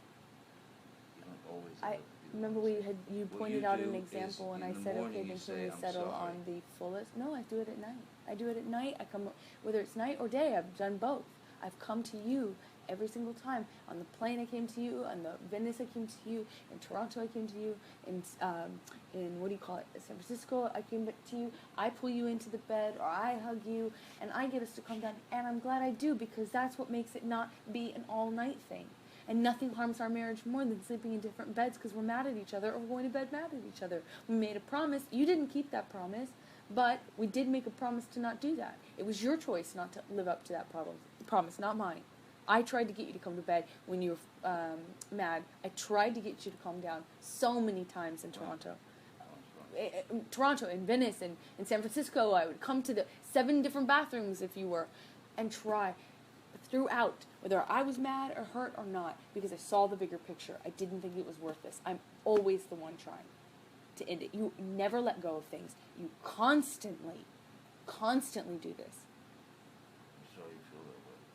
You're never the one coming to me and saying, let's not fight anymore. You're never the one saying, come just get into bed, let's not go to bed mad like that. On the plane, it was me. In Toronto, it was me. It's always me. On the plane here from Rio, You don't admit it. you were Think losing about it. your marbles. Think about it. I'm the one who came to you and said, listen, calm down, please calm down. And you were blaming me. Think about it. Because your flight was going to get in late and you wouldn't be able to Think about it. have time before you think. Just think about it. Oh, no. Majority of our fights. No, absolutely. Okay, I'll admit that. Yeah, the majority of our fights, I hang on to it because it's fucking hard to let go. Some of the shit that you go through in a fight can be painful, and it's hard to forget shit. Yeah, no shit. But if you want to keep doing this and live a life where you constantly are using that as ammunition, which you can shoot yourself in the fucking head with, fine, okay. But at least admit you're doing that. If you want to hold on to everything and never get over it and never let go, then don't scratch your head and go, I wonder why I'm so aggressive when you point out anything I did wrong. I wonder why I have so much resentment for you. I wonder why we fight so much. Stop scratching your head and wonder, and just admit it's because you never let a fucking thing go. You can't get over anything, and that you won't and cannot calm yourself down when you're mad. So it's all my fault. No. It's not. It's not.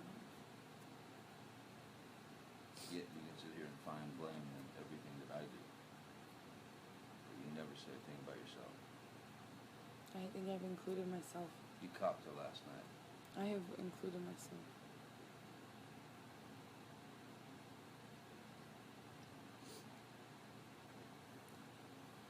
I mean, like, it's not all your fault. It's not all your fault. I made so many mistakes. What I'm talking about, I'm not guilty of. I'm not. I do let things go. I move this relationship forward. I fight for us when it's on the line. I do let things go. I see the bigger picture. You said you... I'm tired. You said, I'm tired too. You said you see the bigger picture and you do let things go. Always. Yet, after Toronto, you're looking for apartments. That was a hard one. And I did not say 100% of the time. And no part of this conversation did I say, no part of this conversation did I say, I am perfect. I did not claim that.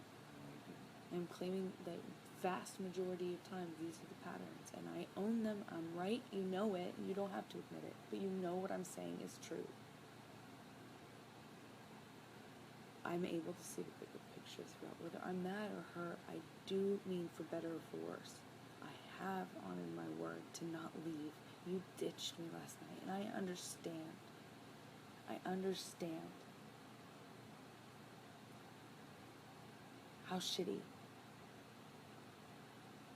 that got, and I understand my part in it. But it is a reaction to this fucking situation we've created. It's about to crack, and I'm trying. I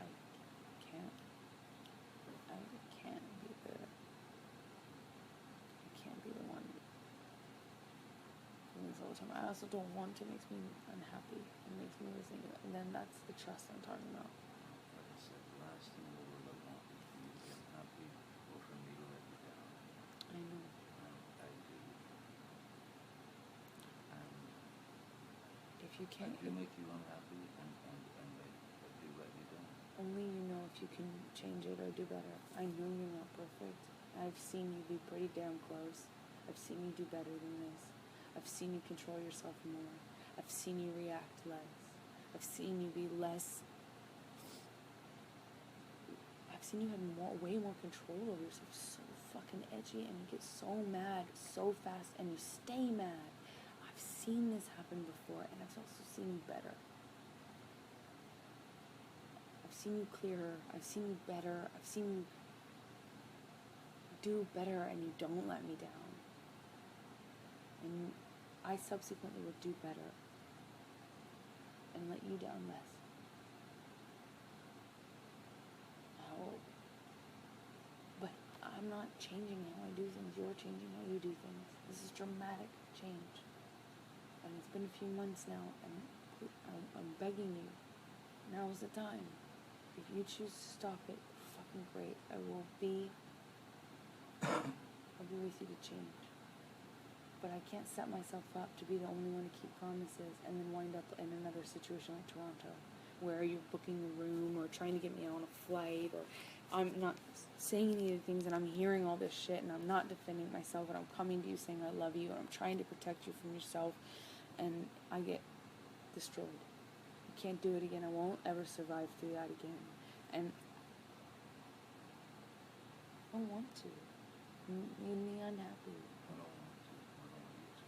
When you leave me like I that, don't want to be unhappy. instead of just, like... I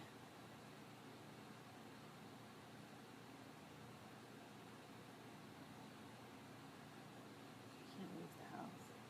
You're saying to me that for a long time I was able to keep everything together, and when we fought, Do you remember? like, be cool. Yeah, exactly.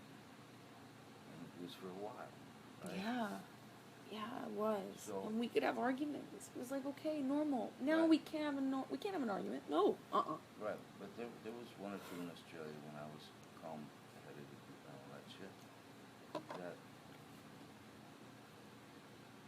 I mean, what am I reacting to? If I'm trying to keep a cool head, I'm reacting to you fucking jumping. No, before a jump. Just a normal argument. Baby, there's a difference. There is a middle ground.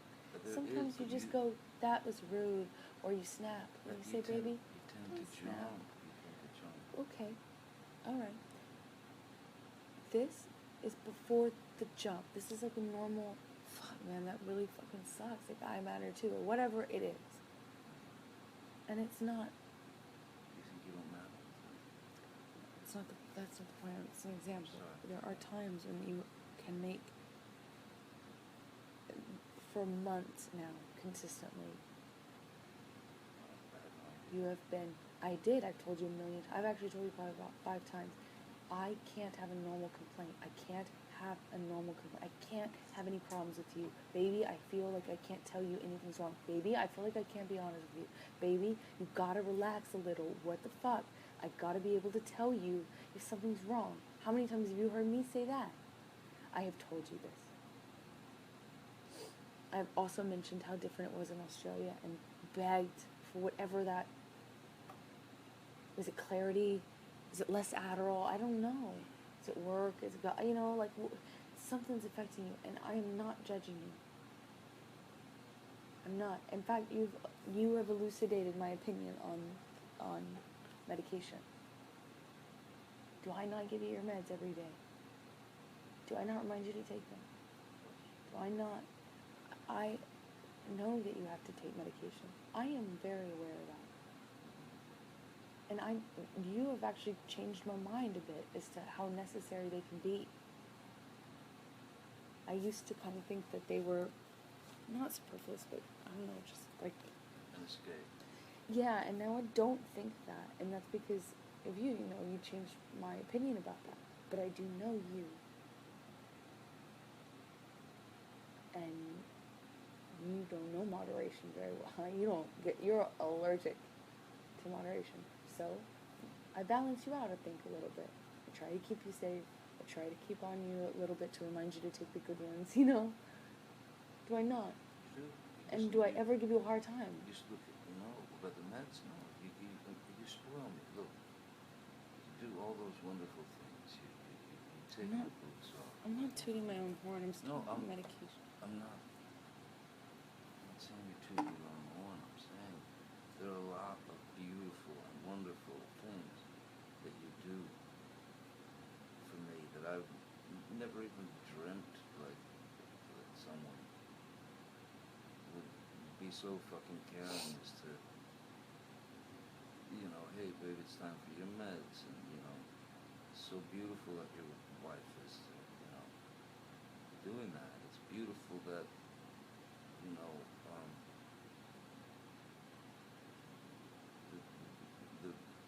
the act of just simply taking my fucking boots off when I get home from work. That is monumental stuff to me. The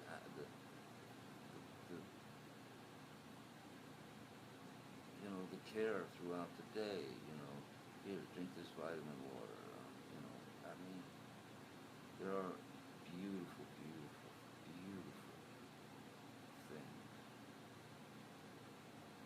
that I could go on and on about you, about us, about how you've made me feel, how you changed my life. You know, but I do not want to be. I don't want to be a Thank you fucking for saying shithead in your eyes. Thank you for saying that. That's true, man. It's true. Thank you. There are a lot of things. I There know. are a lot of positives. You don't have to... There are a lot of positives. I'm not just saying it. I'm being honest. I feel the same way. I meant it. What? I meant it, what I said earlier. If you were not my favorite person, it'd be so easy to walk away. For you too, I'm sure. You know, if you... God, I mean, think about all the times it would have been very easy to walk. Based on the bad, on the stress, and the fight. But I can't because you're my favorite person. The most beautiful, dynamic, shiny, smart, sexy thing. I can't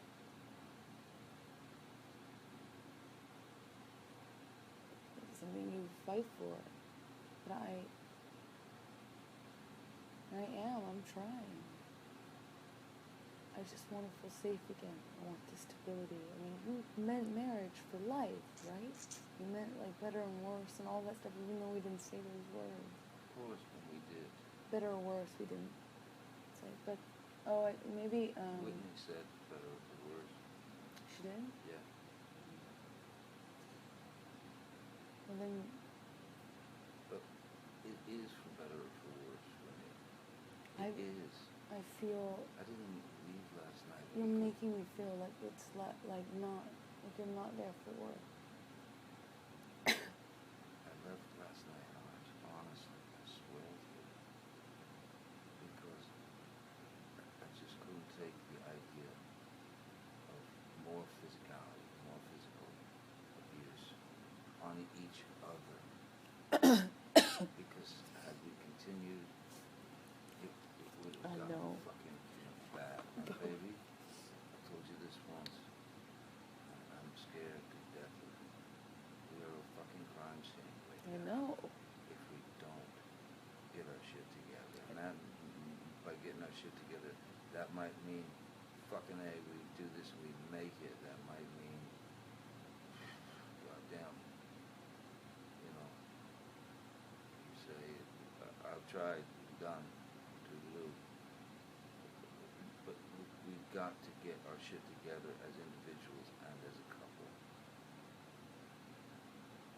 Because I love you. And I do not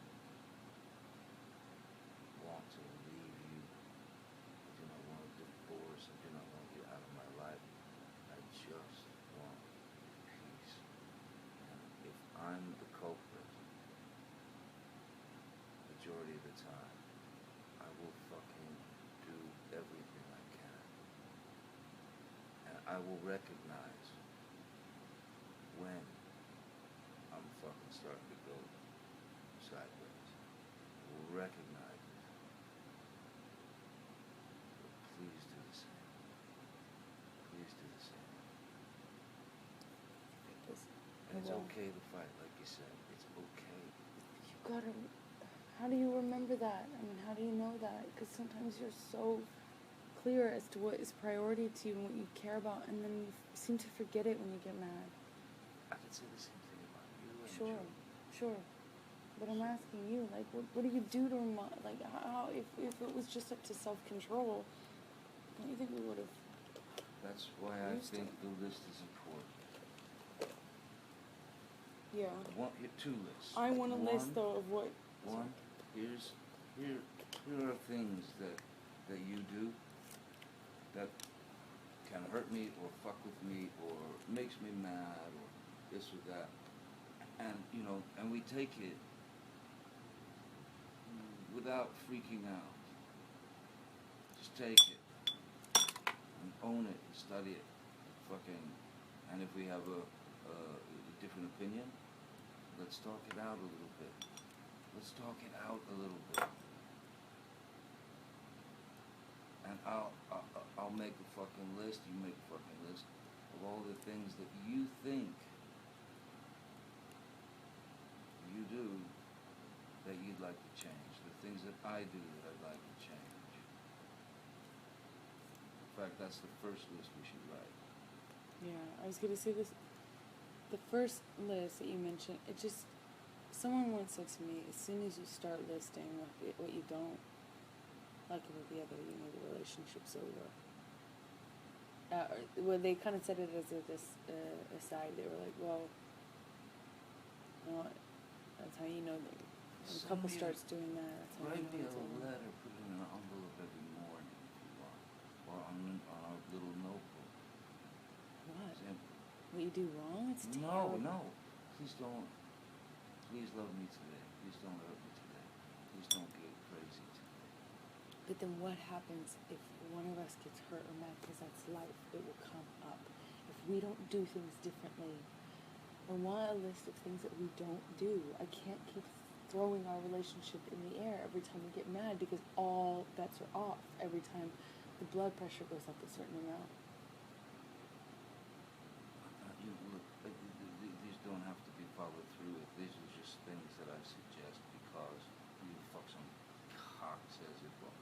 soon as you make a list, it's like, fuck that. I don't know. It just made sense, but I'll do it. I don't It just, look. It doesn't just have seems to be terrible. gross. It just, you know, you've just picked. I mean, I don't need a list. You just went through the majority. You know, and I went through a lot of mine. But and you don't have to make the other fucking list. I'll make the other list.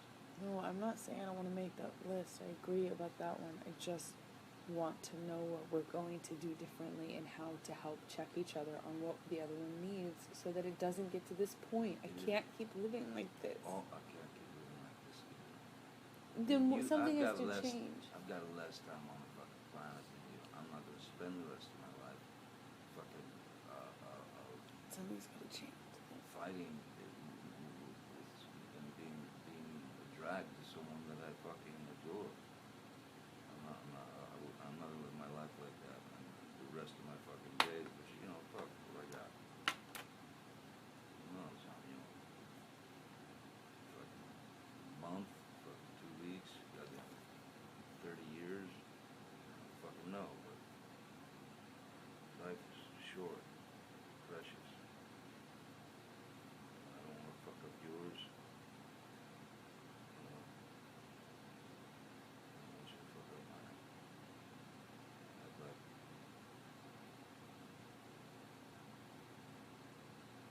a bit more understanding from both of us.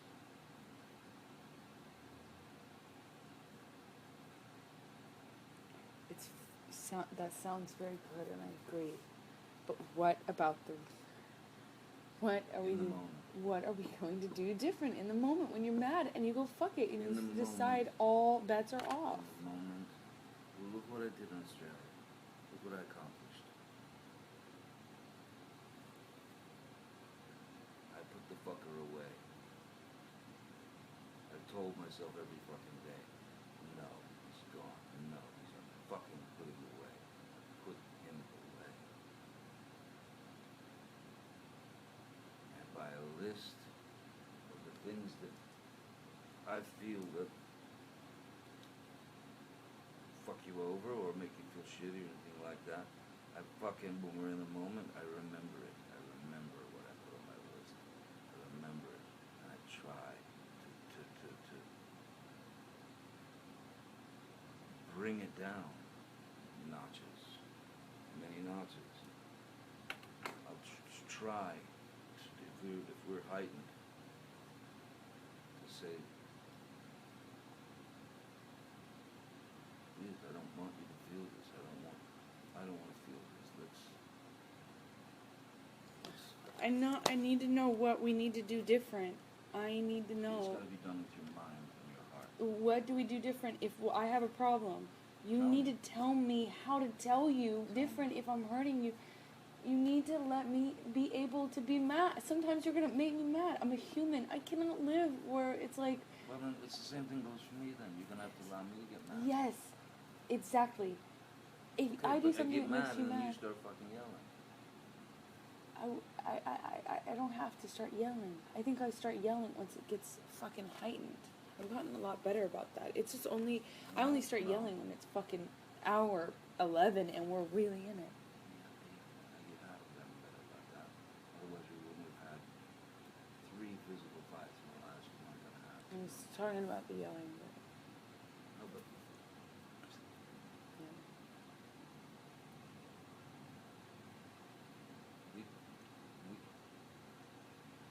you witnessed it. You're the one that brought it up. Australia was fucking great. We just argued. Let's go back there. Let's go back there in our fucking heads and on our hearts. Let's go back there. And know on your Is list. the monster gone? Did you put him away? It's been so, when you get on that train and you get angry, you stay on it for so long and you won't come down, you won't talk to the person That's that not- is you. That's not always. It doesn't have to always be the monster, but what is it? Can you put that away? Can you remember the bigger picture? You don't want to spend your life. I've asked you this so many times in fights. You want to spend your time like this. No, you don't. But I ask you because this is something you're choosing. I'm saying to you, olive branch. And you don't take my olive branches. You made me feel humiliated for offering them. You asked me to stay in Australia. I stayed, and then you walk out on me all the time. You've got to take some olive branches from me. You've got to offer them too. You've got to be bigger than what you feel at that moment. And so do I. So do I. But if I call you on it, will you hear it? Will you call me out on it if I'm doing it? Oh, yes, I will. Yes, I will. I'll do it in a fucking as peaceful a fucking and as calm a manner as I possibly can.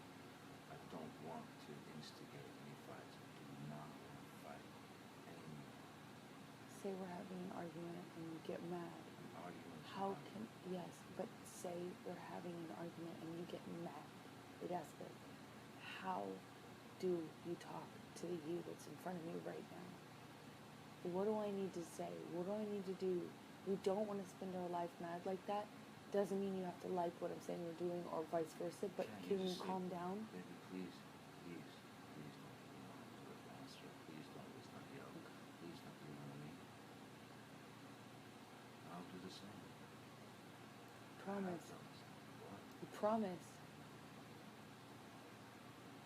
Yeah, what? Yes. I just want because sometimes you don't keep what you say, and I want this to be different. No, that's not the case. It's just that sometimes when you get mad, it's like you disconnect from the person that you are right now. And I'm wondering just how to what's the communication, what's the phone number, for that. And you, how do I calm you down? Maybe say,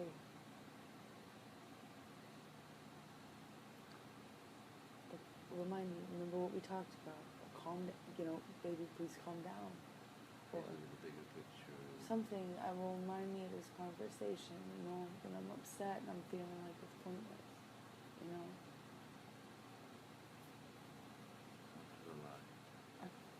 I don't ever lie. I know you and I see things differently sometimes, but I'm not lying.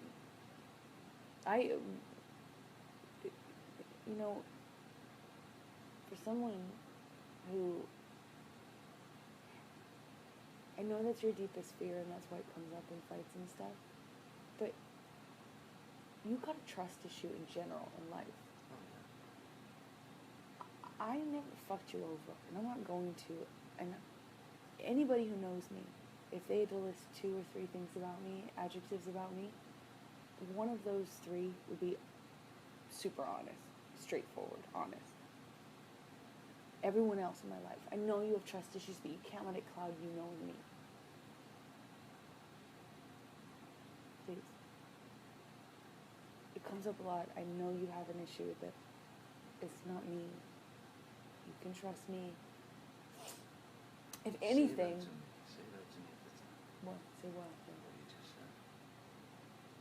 Say that stuff to me at the time. Start the fucking flip. Off to a movie. I'm off to a movie. I feel like I do, but I guess I should say it differently. I'll find another way. I'll pay attention to how I say it. It depends. Both pay attention.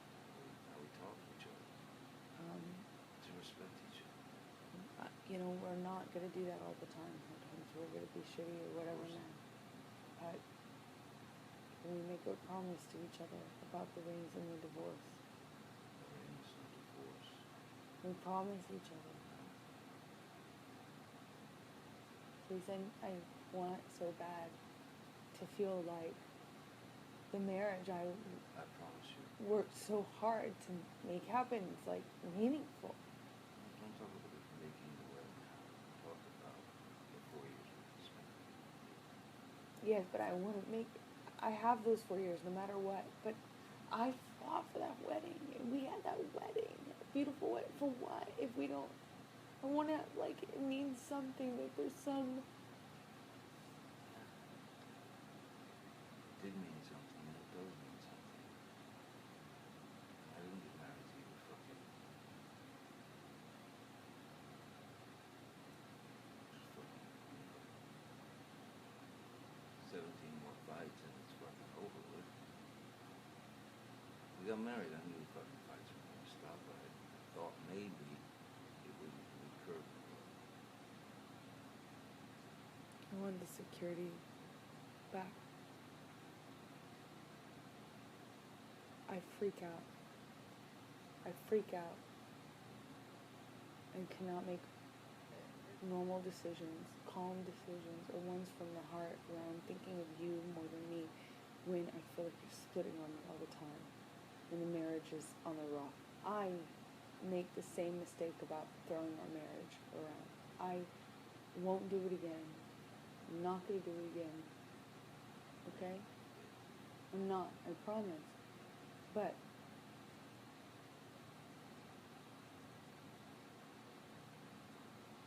there's something so anxiety provoking and scary and malicious and really just turns everything over when you split all the time. Please, if you really don't want to fight and you're not just trying to hurt me, which sometimes it is that, if you really, really, if you really love me and you do care about this, please find a good way to do it, one that's respectful. You can tell me that you are. I need to know that we will be able to talk about it, because the problem I have is when we don't communicate. It comes into me, it builds up in me and becomes cancer in me. It got worse every day when we were back from Toronto. It got worse every single day. Not better, worse. Until we spoke about it. Until Whitney's birthday and we talked about it. Then it was okay. But I don't want to resent you.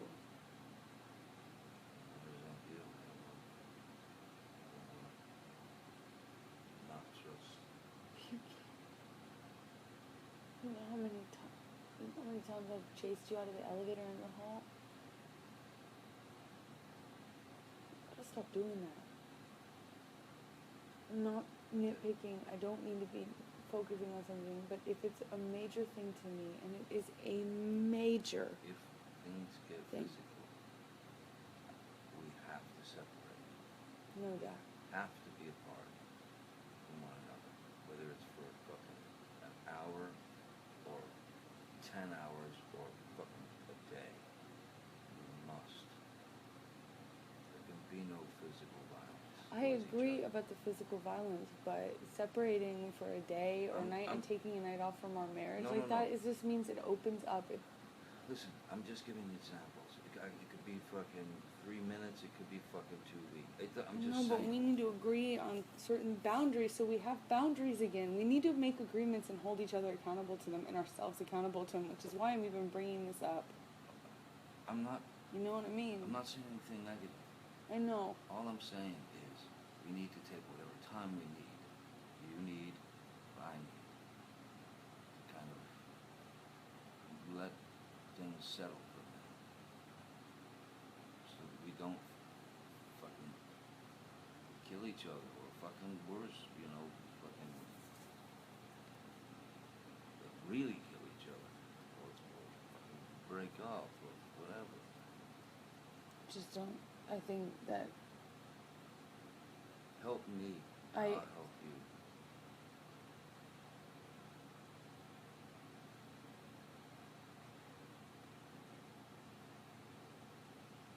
this is the thing that makes me feel unsafe and unstable. To be honest, this is what makes me not trust. What's that? It's that there's like,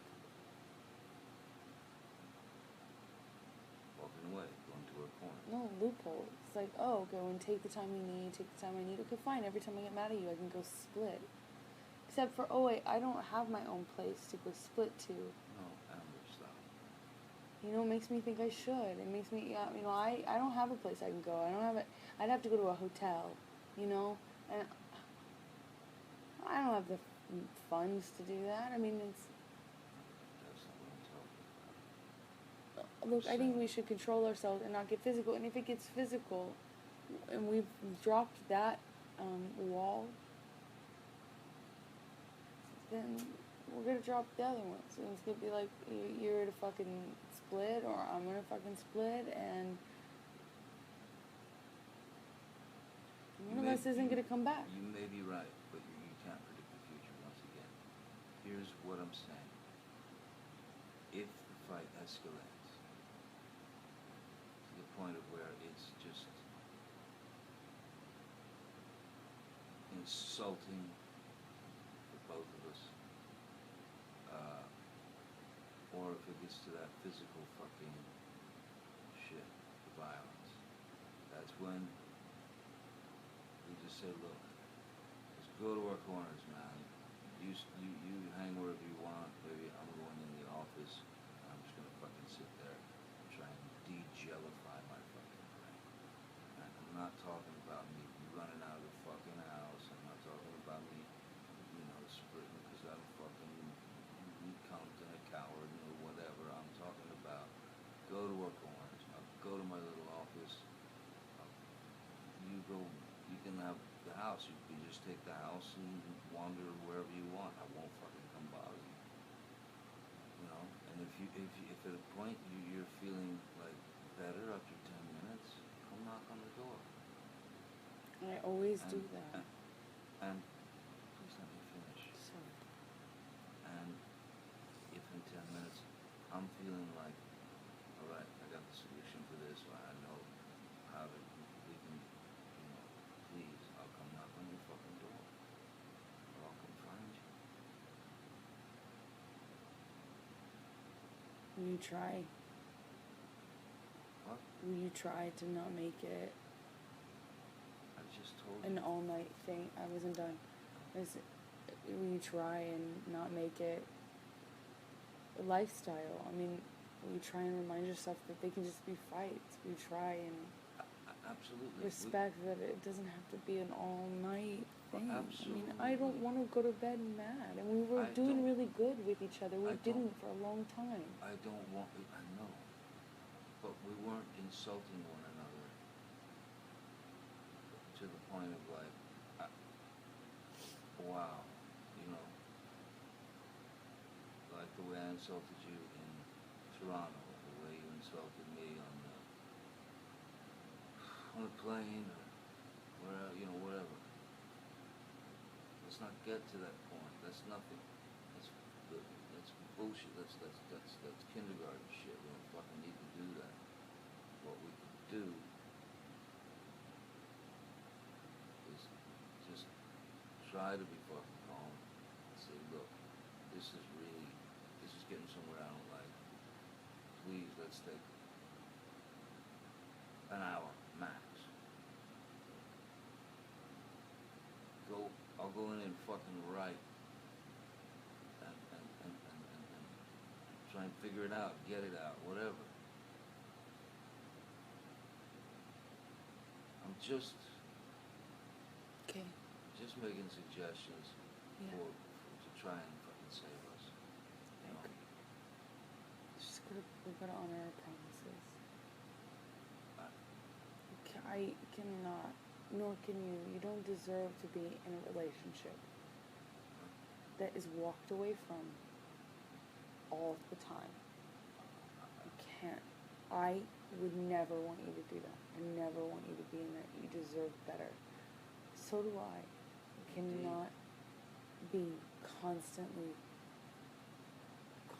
anytime I'm upset or mad or hurt, anything I fuck up, God, if I yell, if I fuck up ever, ditched. That's not marriage. Most people don't have 2-3 houses they can go to. It's always, your house. And you always split. Listen, you can't be saying that if that's what you feel that from you, because you didn't get that from me. I never fucking said, this is my house and my house only. Kind of.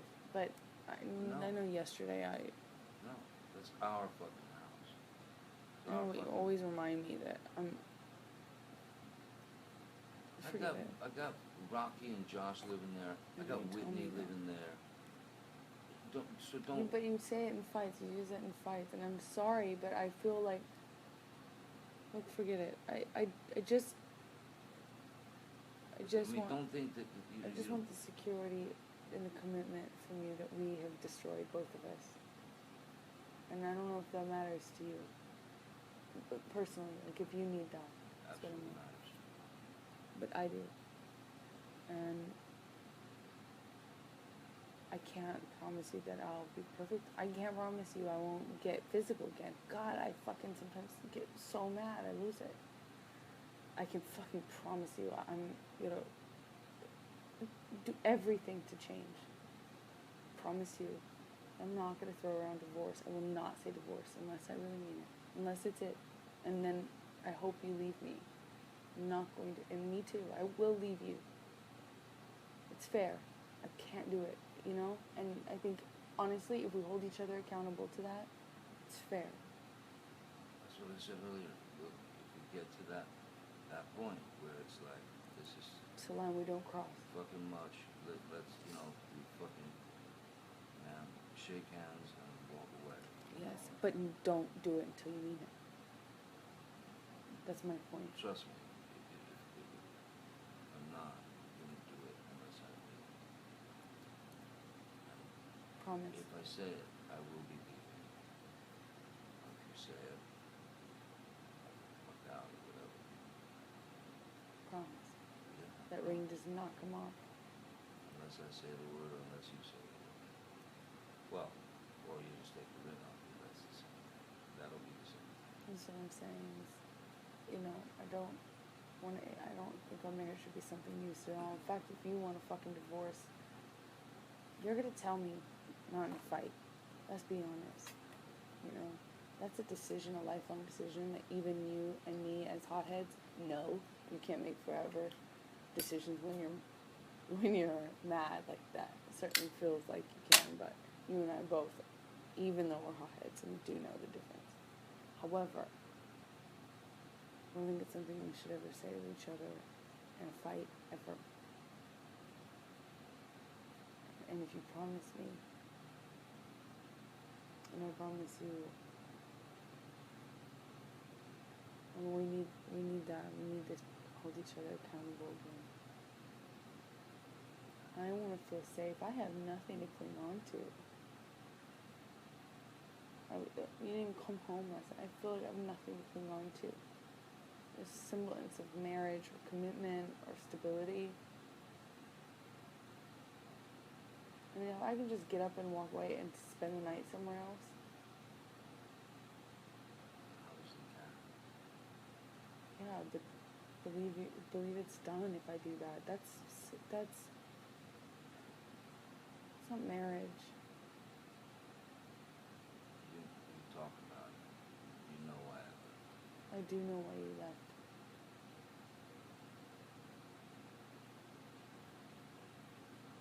If you I'm saying now that I won't do the same thing.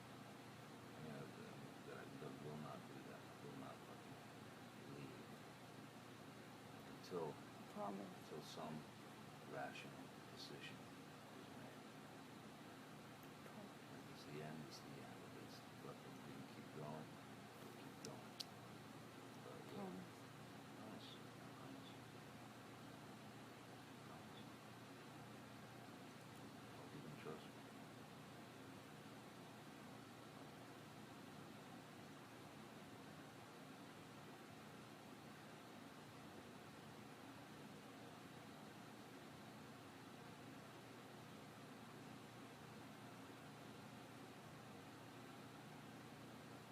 I don't want my marriage. Sorry? I want to be in my marriage. I want to be. I want to commit to you forever. For good, bad, better, worse. I don't want it to be as transient as whatever fight we're fighting for. I don't want any loopholes, it's okay to leave, it's acceptable to do this, or it's acceptable to say this about like splitting or breaking up or leaving. We should fall asleep together every night. Ideally, never mad. I'd love to say you could promise that, but I don't know if it's possible. I'd love to strive for it. Yeah, you weren't ready for that last time, for sure. No, I fucked up last night. I'm really sorry. So let's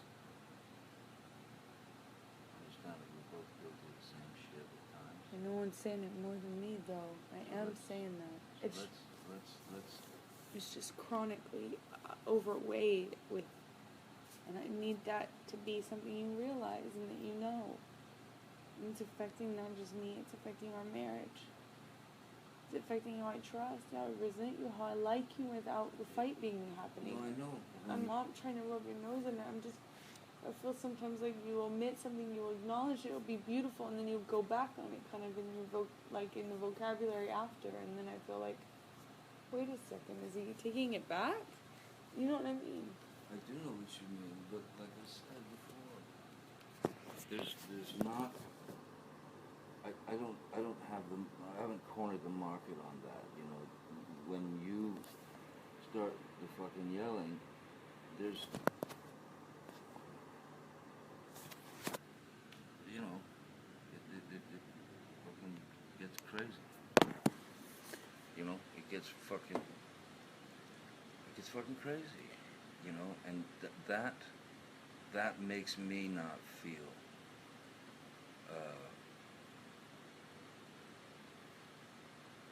For lack of a better word, safe within the relationship. You know, understanding of, oh well, it's just nothing. Because if it keeps going, if it's always sort of there, then you know, I worry. Yeah, I fucking worry about the marriage. I worry, how much longer can I deal with this? How much longer can she deal with this? Fuck, man. So I've had the same trust issues. I've had the same disappointments. I've had the same, you know, maybe not to the degree you have. I'm assuming so. But yeah, man, when you start fucking honking, you know what I mean? It's Help me, call it out, call me out on it, and help me. I will Help try. me, because I might not even realize I'm doing it, but you've got to help me. But it can't be an excuse to leave. I will try to help you. If I try to help you and I can help you, fuck would I leave? If I try to help you and I can't help you, say, baby, I'm taking an hour, I'm in my fucking office. Yes. If you want to talk, you want to come get me, otherwise I'll come check on you in an hour. That would be really helpful. All right? And I promise you I'll leave you alone for that hour. I promise you I'm not going to freak out. I just want you to have your time to be able to calm down, or my time to be able to calm down. But it really helps if you give it time. If it's not just, Even if you just say it will, you know, like I promise we'll resume this. I just need to know that we will talk about it. Otherwise, I'm dealing with cancer. I'm dealing with something that just festers and gets worse and worse. So you have to realize that, you know, in that kind of situation, a few minutes is fine. But then after a certain point, it becomes way worse, and I become way harder to reason, to rationalize with. I become. It's that Kipper can tell you. He says he's the same way. That's how I work, and you work a very different way. So we need to meet in the middle, you know.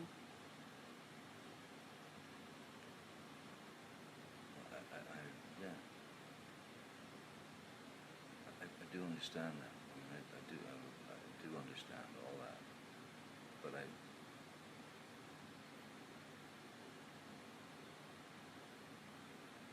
also want you to understand that, you know, there were great moments of high hopes that it was just all cool. And then, you know, whatever happens, this happens, that happens, fucking, we have a spat or a fight or a fucking blowout. I just want you to know that the way you're feeling about being unsure of us, of the marriage, of this, whether you can trust me to be this, or whether you can, you know, or whether I can do the same. I feel very much the same. At least you have the added luxury that you take for granted. No offense, you do. What if it- That you have the added luxury of knowing that I'm there and that I mean it forever and that because I show up. I come, I'm knocking. I'm the one who asks to calm down. I'm the one that comes to get you on the plane. I'm the one that comes and knocks at the bathroom door. I'm the one that comes into the house that you've run away to. I'm the one that comes to you and says, oh, this isn't worth it. Let's fight for this marriage or whatever. You have an added luxury that you just are taking for granted in such a big way. And you don't know how much that means. If I ran from you the way I used to before the marriage, would not be together. When I used to run away, when you would, whatever, when I felt like it was justified, how many times we almost break up? How terrible was that? How terrible was it for you? We would not be together if I did that. And you take for granted that I show up and that I fight for us and that I am the one to come over. I'm the one that comes out into the hall. I am the one. I have a hothead just like you, but what a luxury you have. If you take that for granted, you're so... What a luxury. I'd do anything to have that feeling. If, at least in the back of my mind, I'd know that you had showed up, that you fought for me, that you cared enough to... Here's that what you... you're missing in that little, paragraph. What you're missing is you're the one who comes and gets me. You're the one who comes and says you're sorry. That you're the one that comes and tries to calm me down. You're the one. But why am I riled up? We're both riled up. No, It's not like every time I've done something to you in a vacuum, baby. That's what you don't get. I don't doubt you're riled up. But I'm riled up too. And I said this to you on the couch. I've said this to you before. We both have, it's subjective. You have your reasons. I have my reasons. For every action, there is something that caused it. And I have the same thing. I'm mad in the same way. What caused it could be so irrational and so far-fetched and so minute. That's what I say to you every time that you want to have a big fight. Every time I go, this could be something small. Why wasn't this just an argument? Baby, why wasn't this just an argument? Yes, so you're right. Sometimes it could be very small. Sometimes it's not. Either way, it doesn't negate what I'm saying to you. What a gift. Like, I would do anything to trade places with you. You talk about insecurity in the relationship and trust.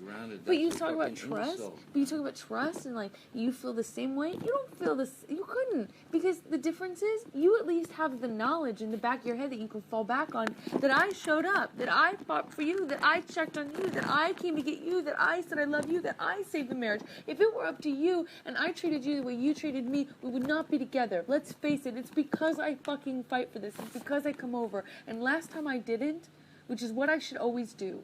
And I am learning my fucking lesson. It's just, when you walk, fucking let you walk. And that time, I can't tell you how done I was. It was like this time in Toronto. I was looking for apartments. I was preparing to tell my parents.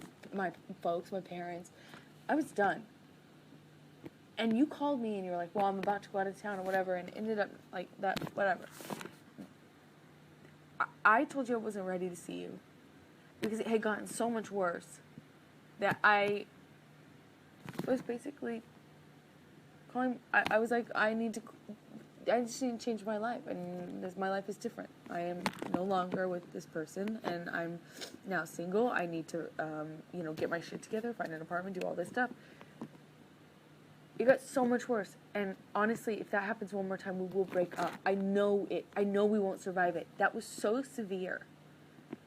The damage was so severe. When you spent a week here, you said, I'm going to go away for a day. You wrote me a note. I left it on the kitchen counter, and he said, I just need to clear my head for a night, maybe 2. I didn't hear from you for 6. No, this is here. You came here. I stayed downtown. You were gone for 6, 7 days. And then I didn't even let you spend the night in the house. Remember, you came over, we talked. I wasn't even ready. No one, you know how long it took me to take down those walls that I built up? It took forever to build those. It took me so long to trust you, even a little bit again. I resented you so much. The damage was very deep. And I know that if I let that happen again, in my heart, I know we wouldn't survive it. So, you walk out, and I have one option. That's why I come to you. If I let it go, like I did last time, which is what I should do, because if you're willing to walk out, you should be walking out. But I let it go, and it was a fucking week. And it took... and I'll never get some of that back. I'll never have that trust quite the same way. You left me a note saying I'm going to be gone for a night. We didn't speak for a week. I didn't even hear from you. You didn't check on me, nothing. So you thought we would break up? Oh, yeah, I was preparing to have that conversation with you and be done. Oh, so you just said you were single. No, I said I was preparing myself to think that way. You know, to take care of my own life. Get my own, apartment. That's that sort of thing. I hope it doesn't get to that. No, of course, but I'm just saying, when I didn't fight for it, when I let it go, it's devastating. Devastating on my heart, on my soul, on the trust. I can't do it again. You probably wouldn't want me to do it again. At least you have in the back of your mind that I come and I show up and I fight. I come and I don't have that. I don't take that for granted, by the way. I don't always know that you'll come. I don't always know that you'll be knocking. I don't always know that you want to talk.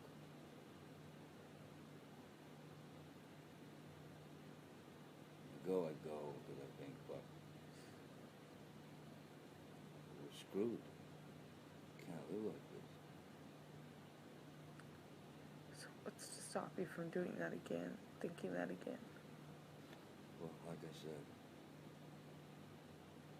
like you said, you walk out the door, you walk out the door. That is the same as rings off. It's the same thing as mentioning divorce. There's no talking unless we just want to try to be civil with one another. As fucking people who are married. I hate to talk like, I hate even saying that kind of shit, but yeah, if I walk out again, I'm walking out, and I'll know that, and you'll know that. If you do that, same deal.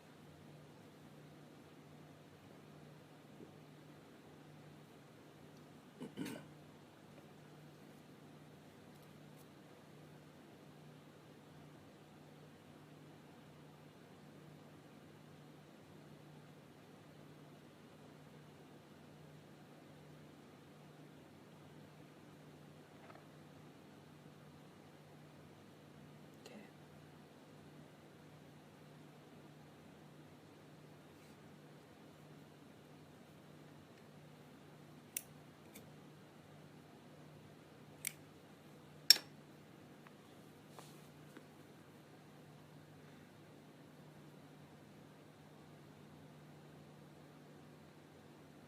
I love you, remember, and I will do my best to make it happen. For you to gain trust, respect, whatever you feel you've lost for me.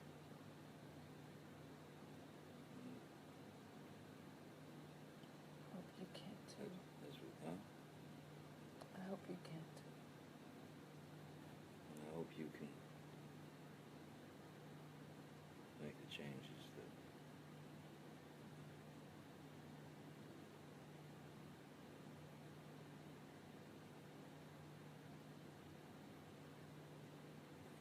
fuck with me.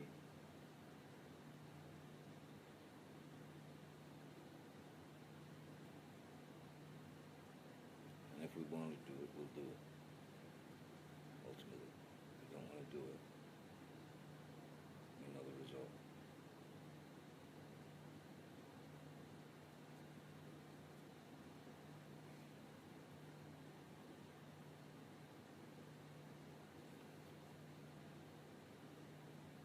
Because you'll definitely, at the end of any of that shit,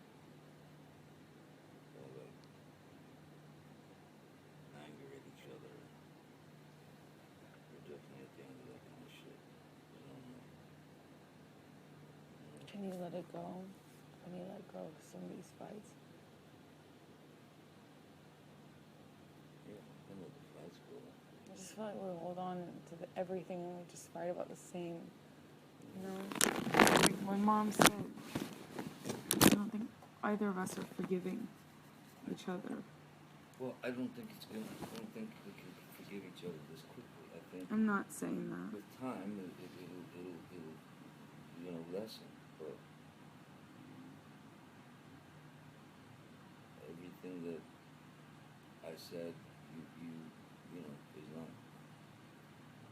you're not going to be able to unhear it.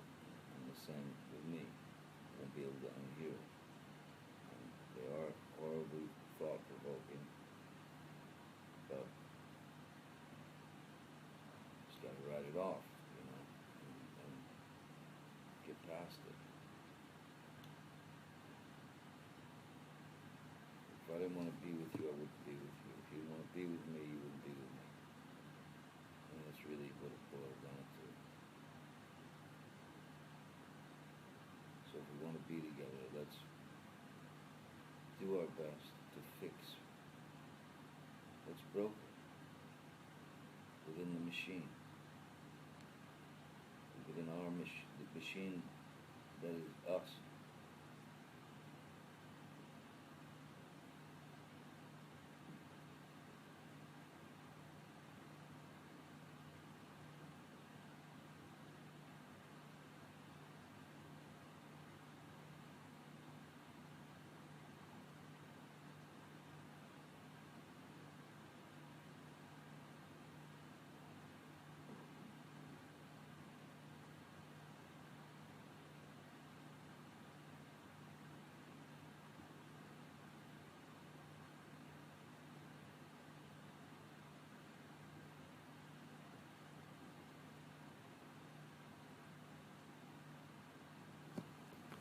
That's why I came.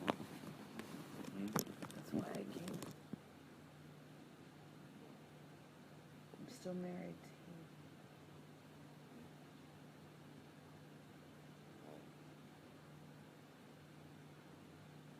I hated it.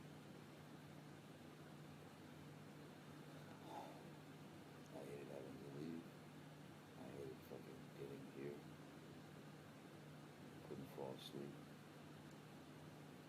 Fucking ambient and a half finally. And, you know, woke up like 3 hours fucking later. Feeling like, oh God, why? Fucking why?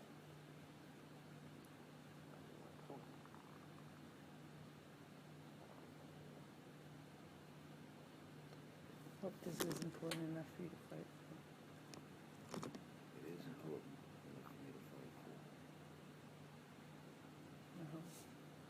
But why do you say that? Because I know I can't do it alone. I woke up first thing and called you. Told you last night I just was so foolish, you know? And I understand part of it, but I also see like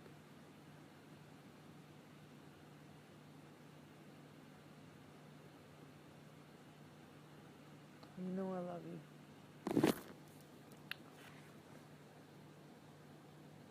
I know I got my fuck ups and my issues. At least you know I love you. You know I love you more. Me. You know. At least you know that. You do know that. That I love you more than me. That I love you. More than yourself? Yeah.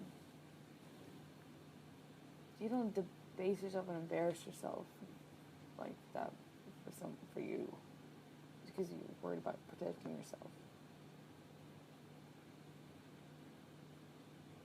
I don't think you debased yourself in any way, but it's very brave. It's a very...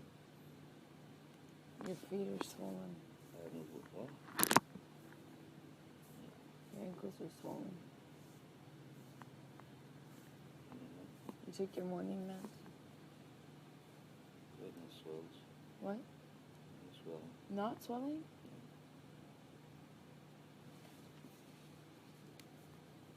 It's fucking Oh, it must just be the way the sock take was. a muscle away.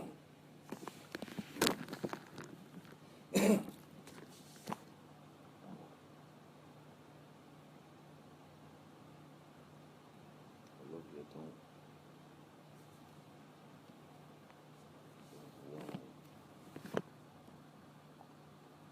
I don't want to do anything bad to you. I don't want to harm you. I don't want to hurt you.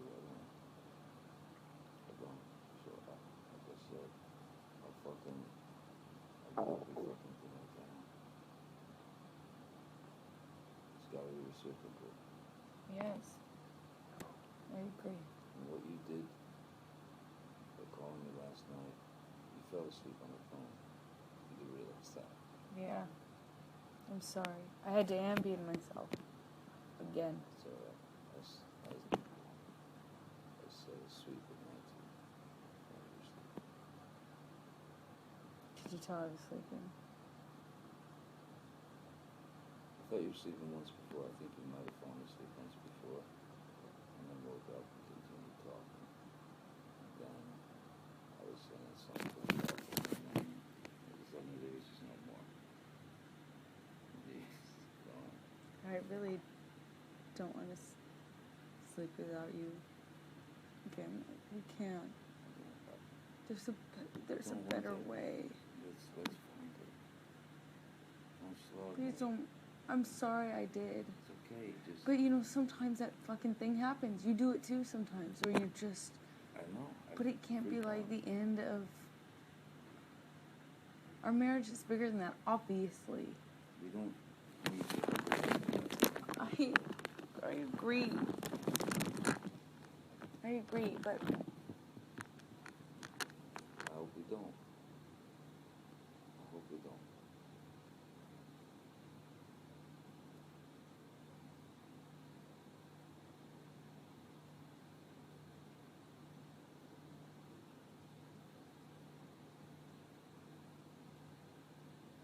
I love you. I want you to be my wife.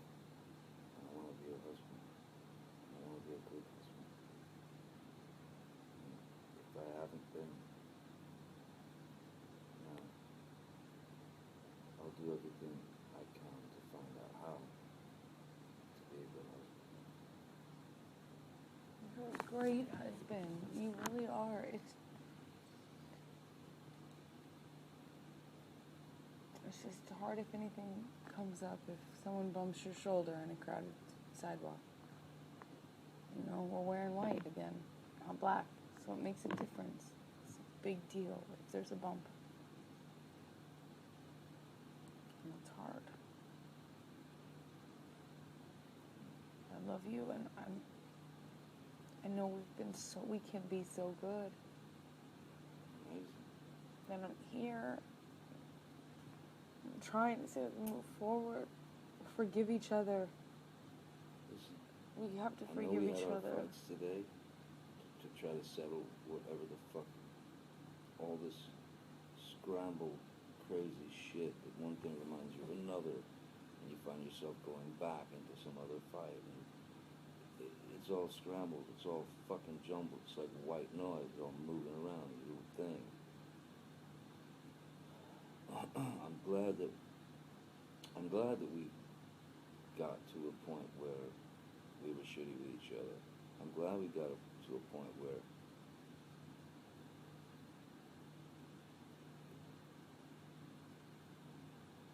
we didn't fucking know how this was gonna end.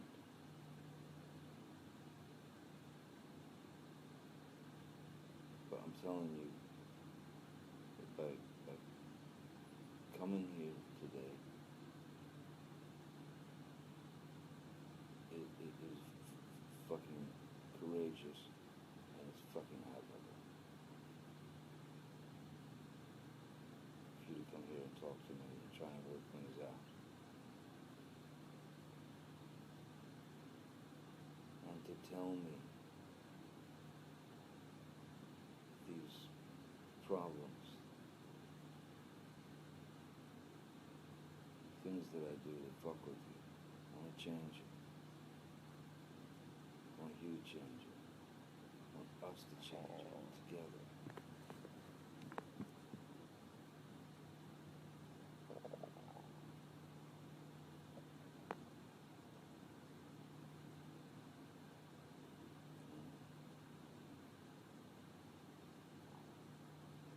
Thank you for sitting through and actually having a conversation with me.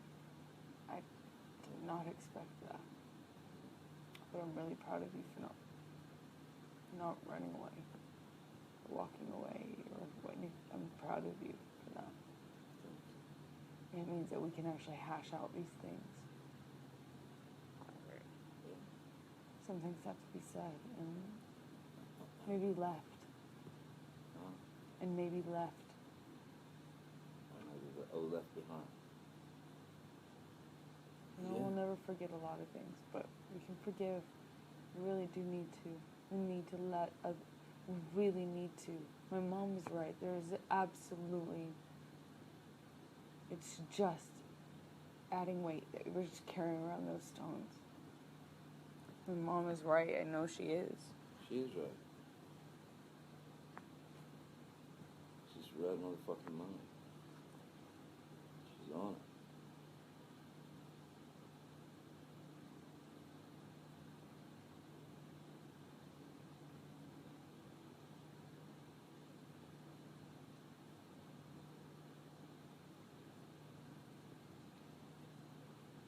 We can make it if we want to.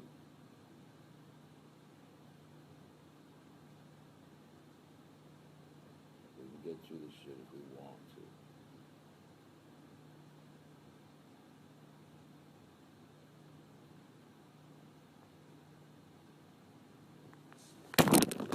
Sure. Right now. You know I'm not. I love you. I love you, and I needed the security again. I needed to have something to hold on to, or else why? Tell me shit. Just tell me before it becomes something you've held inside for so long that it has to just explode. I understand. Tell me, and I'll tell you the same. And then, once we can fucking get the shit out without it being some used drama, or even if it is a used drama, once we can get the shit out, recognize it, and like you said, fucking it's gone. Chuck it. Doesn't work. That method does not work. Bam, it's gone. Next.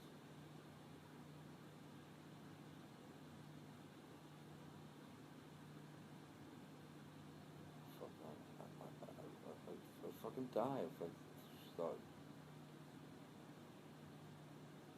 And it kills me that possibility that you would think that I take so much for granted, or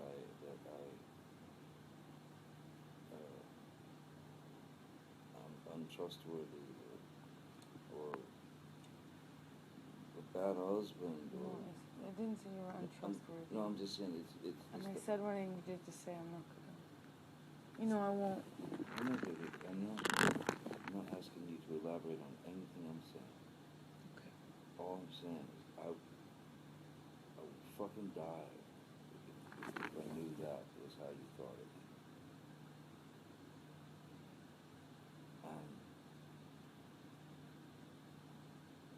And now I know what I know.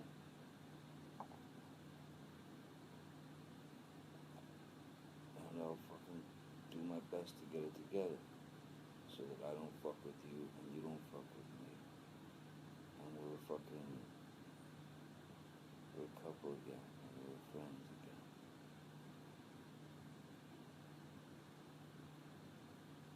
So I don't fight with you. Love you. I promise it won't explode if we just do the things a little different in the fight. You know, like, don't walk away from me. Do it in a different way. And I promise I won't resort to the same shit. I promise. Okay? Maybe when that fucking hocus pocus happens and we get all fucking edgy with each other, instead of standing squaring off like a couple of fighters, maybe let's try to sit down. Seriously, like, sit down.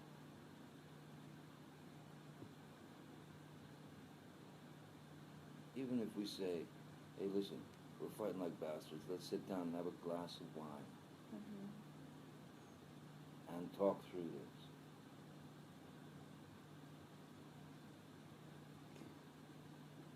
I know you got it in you. I know you got it in you. And I know that I have it in me. It's just a question of I really am. realizing it.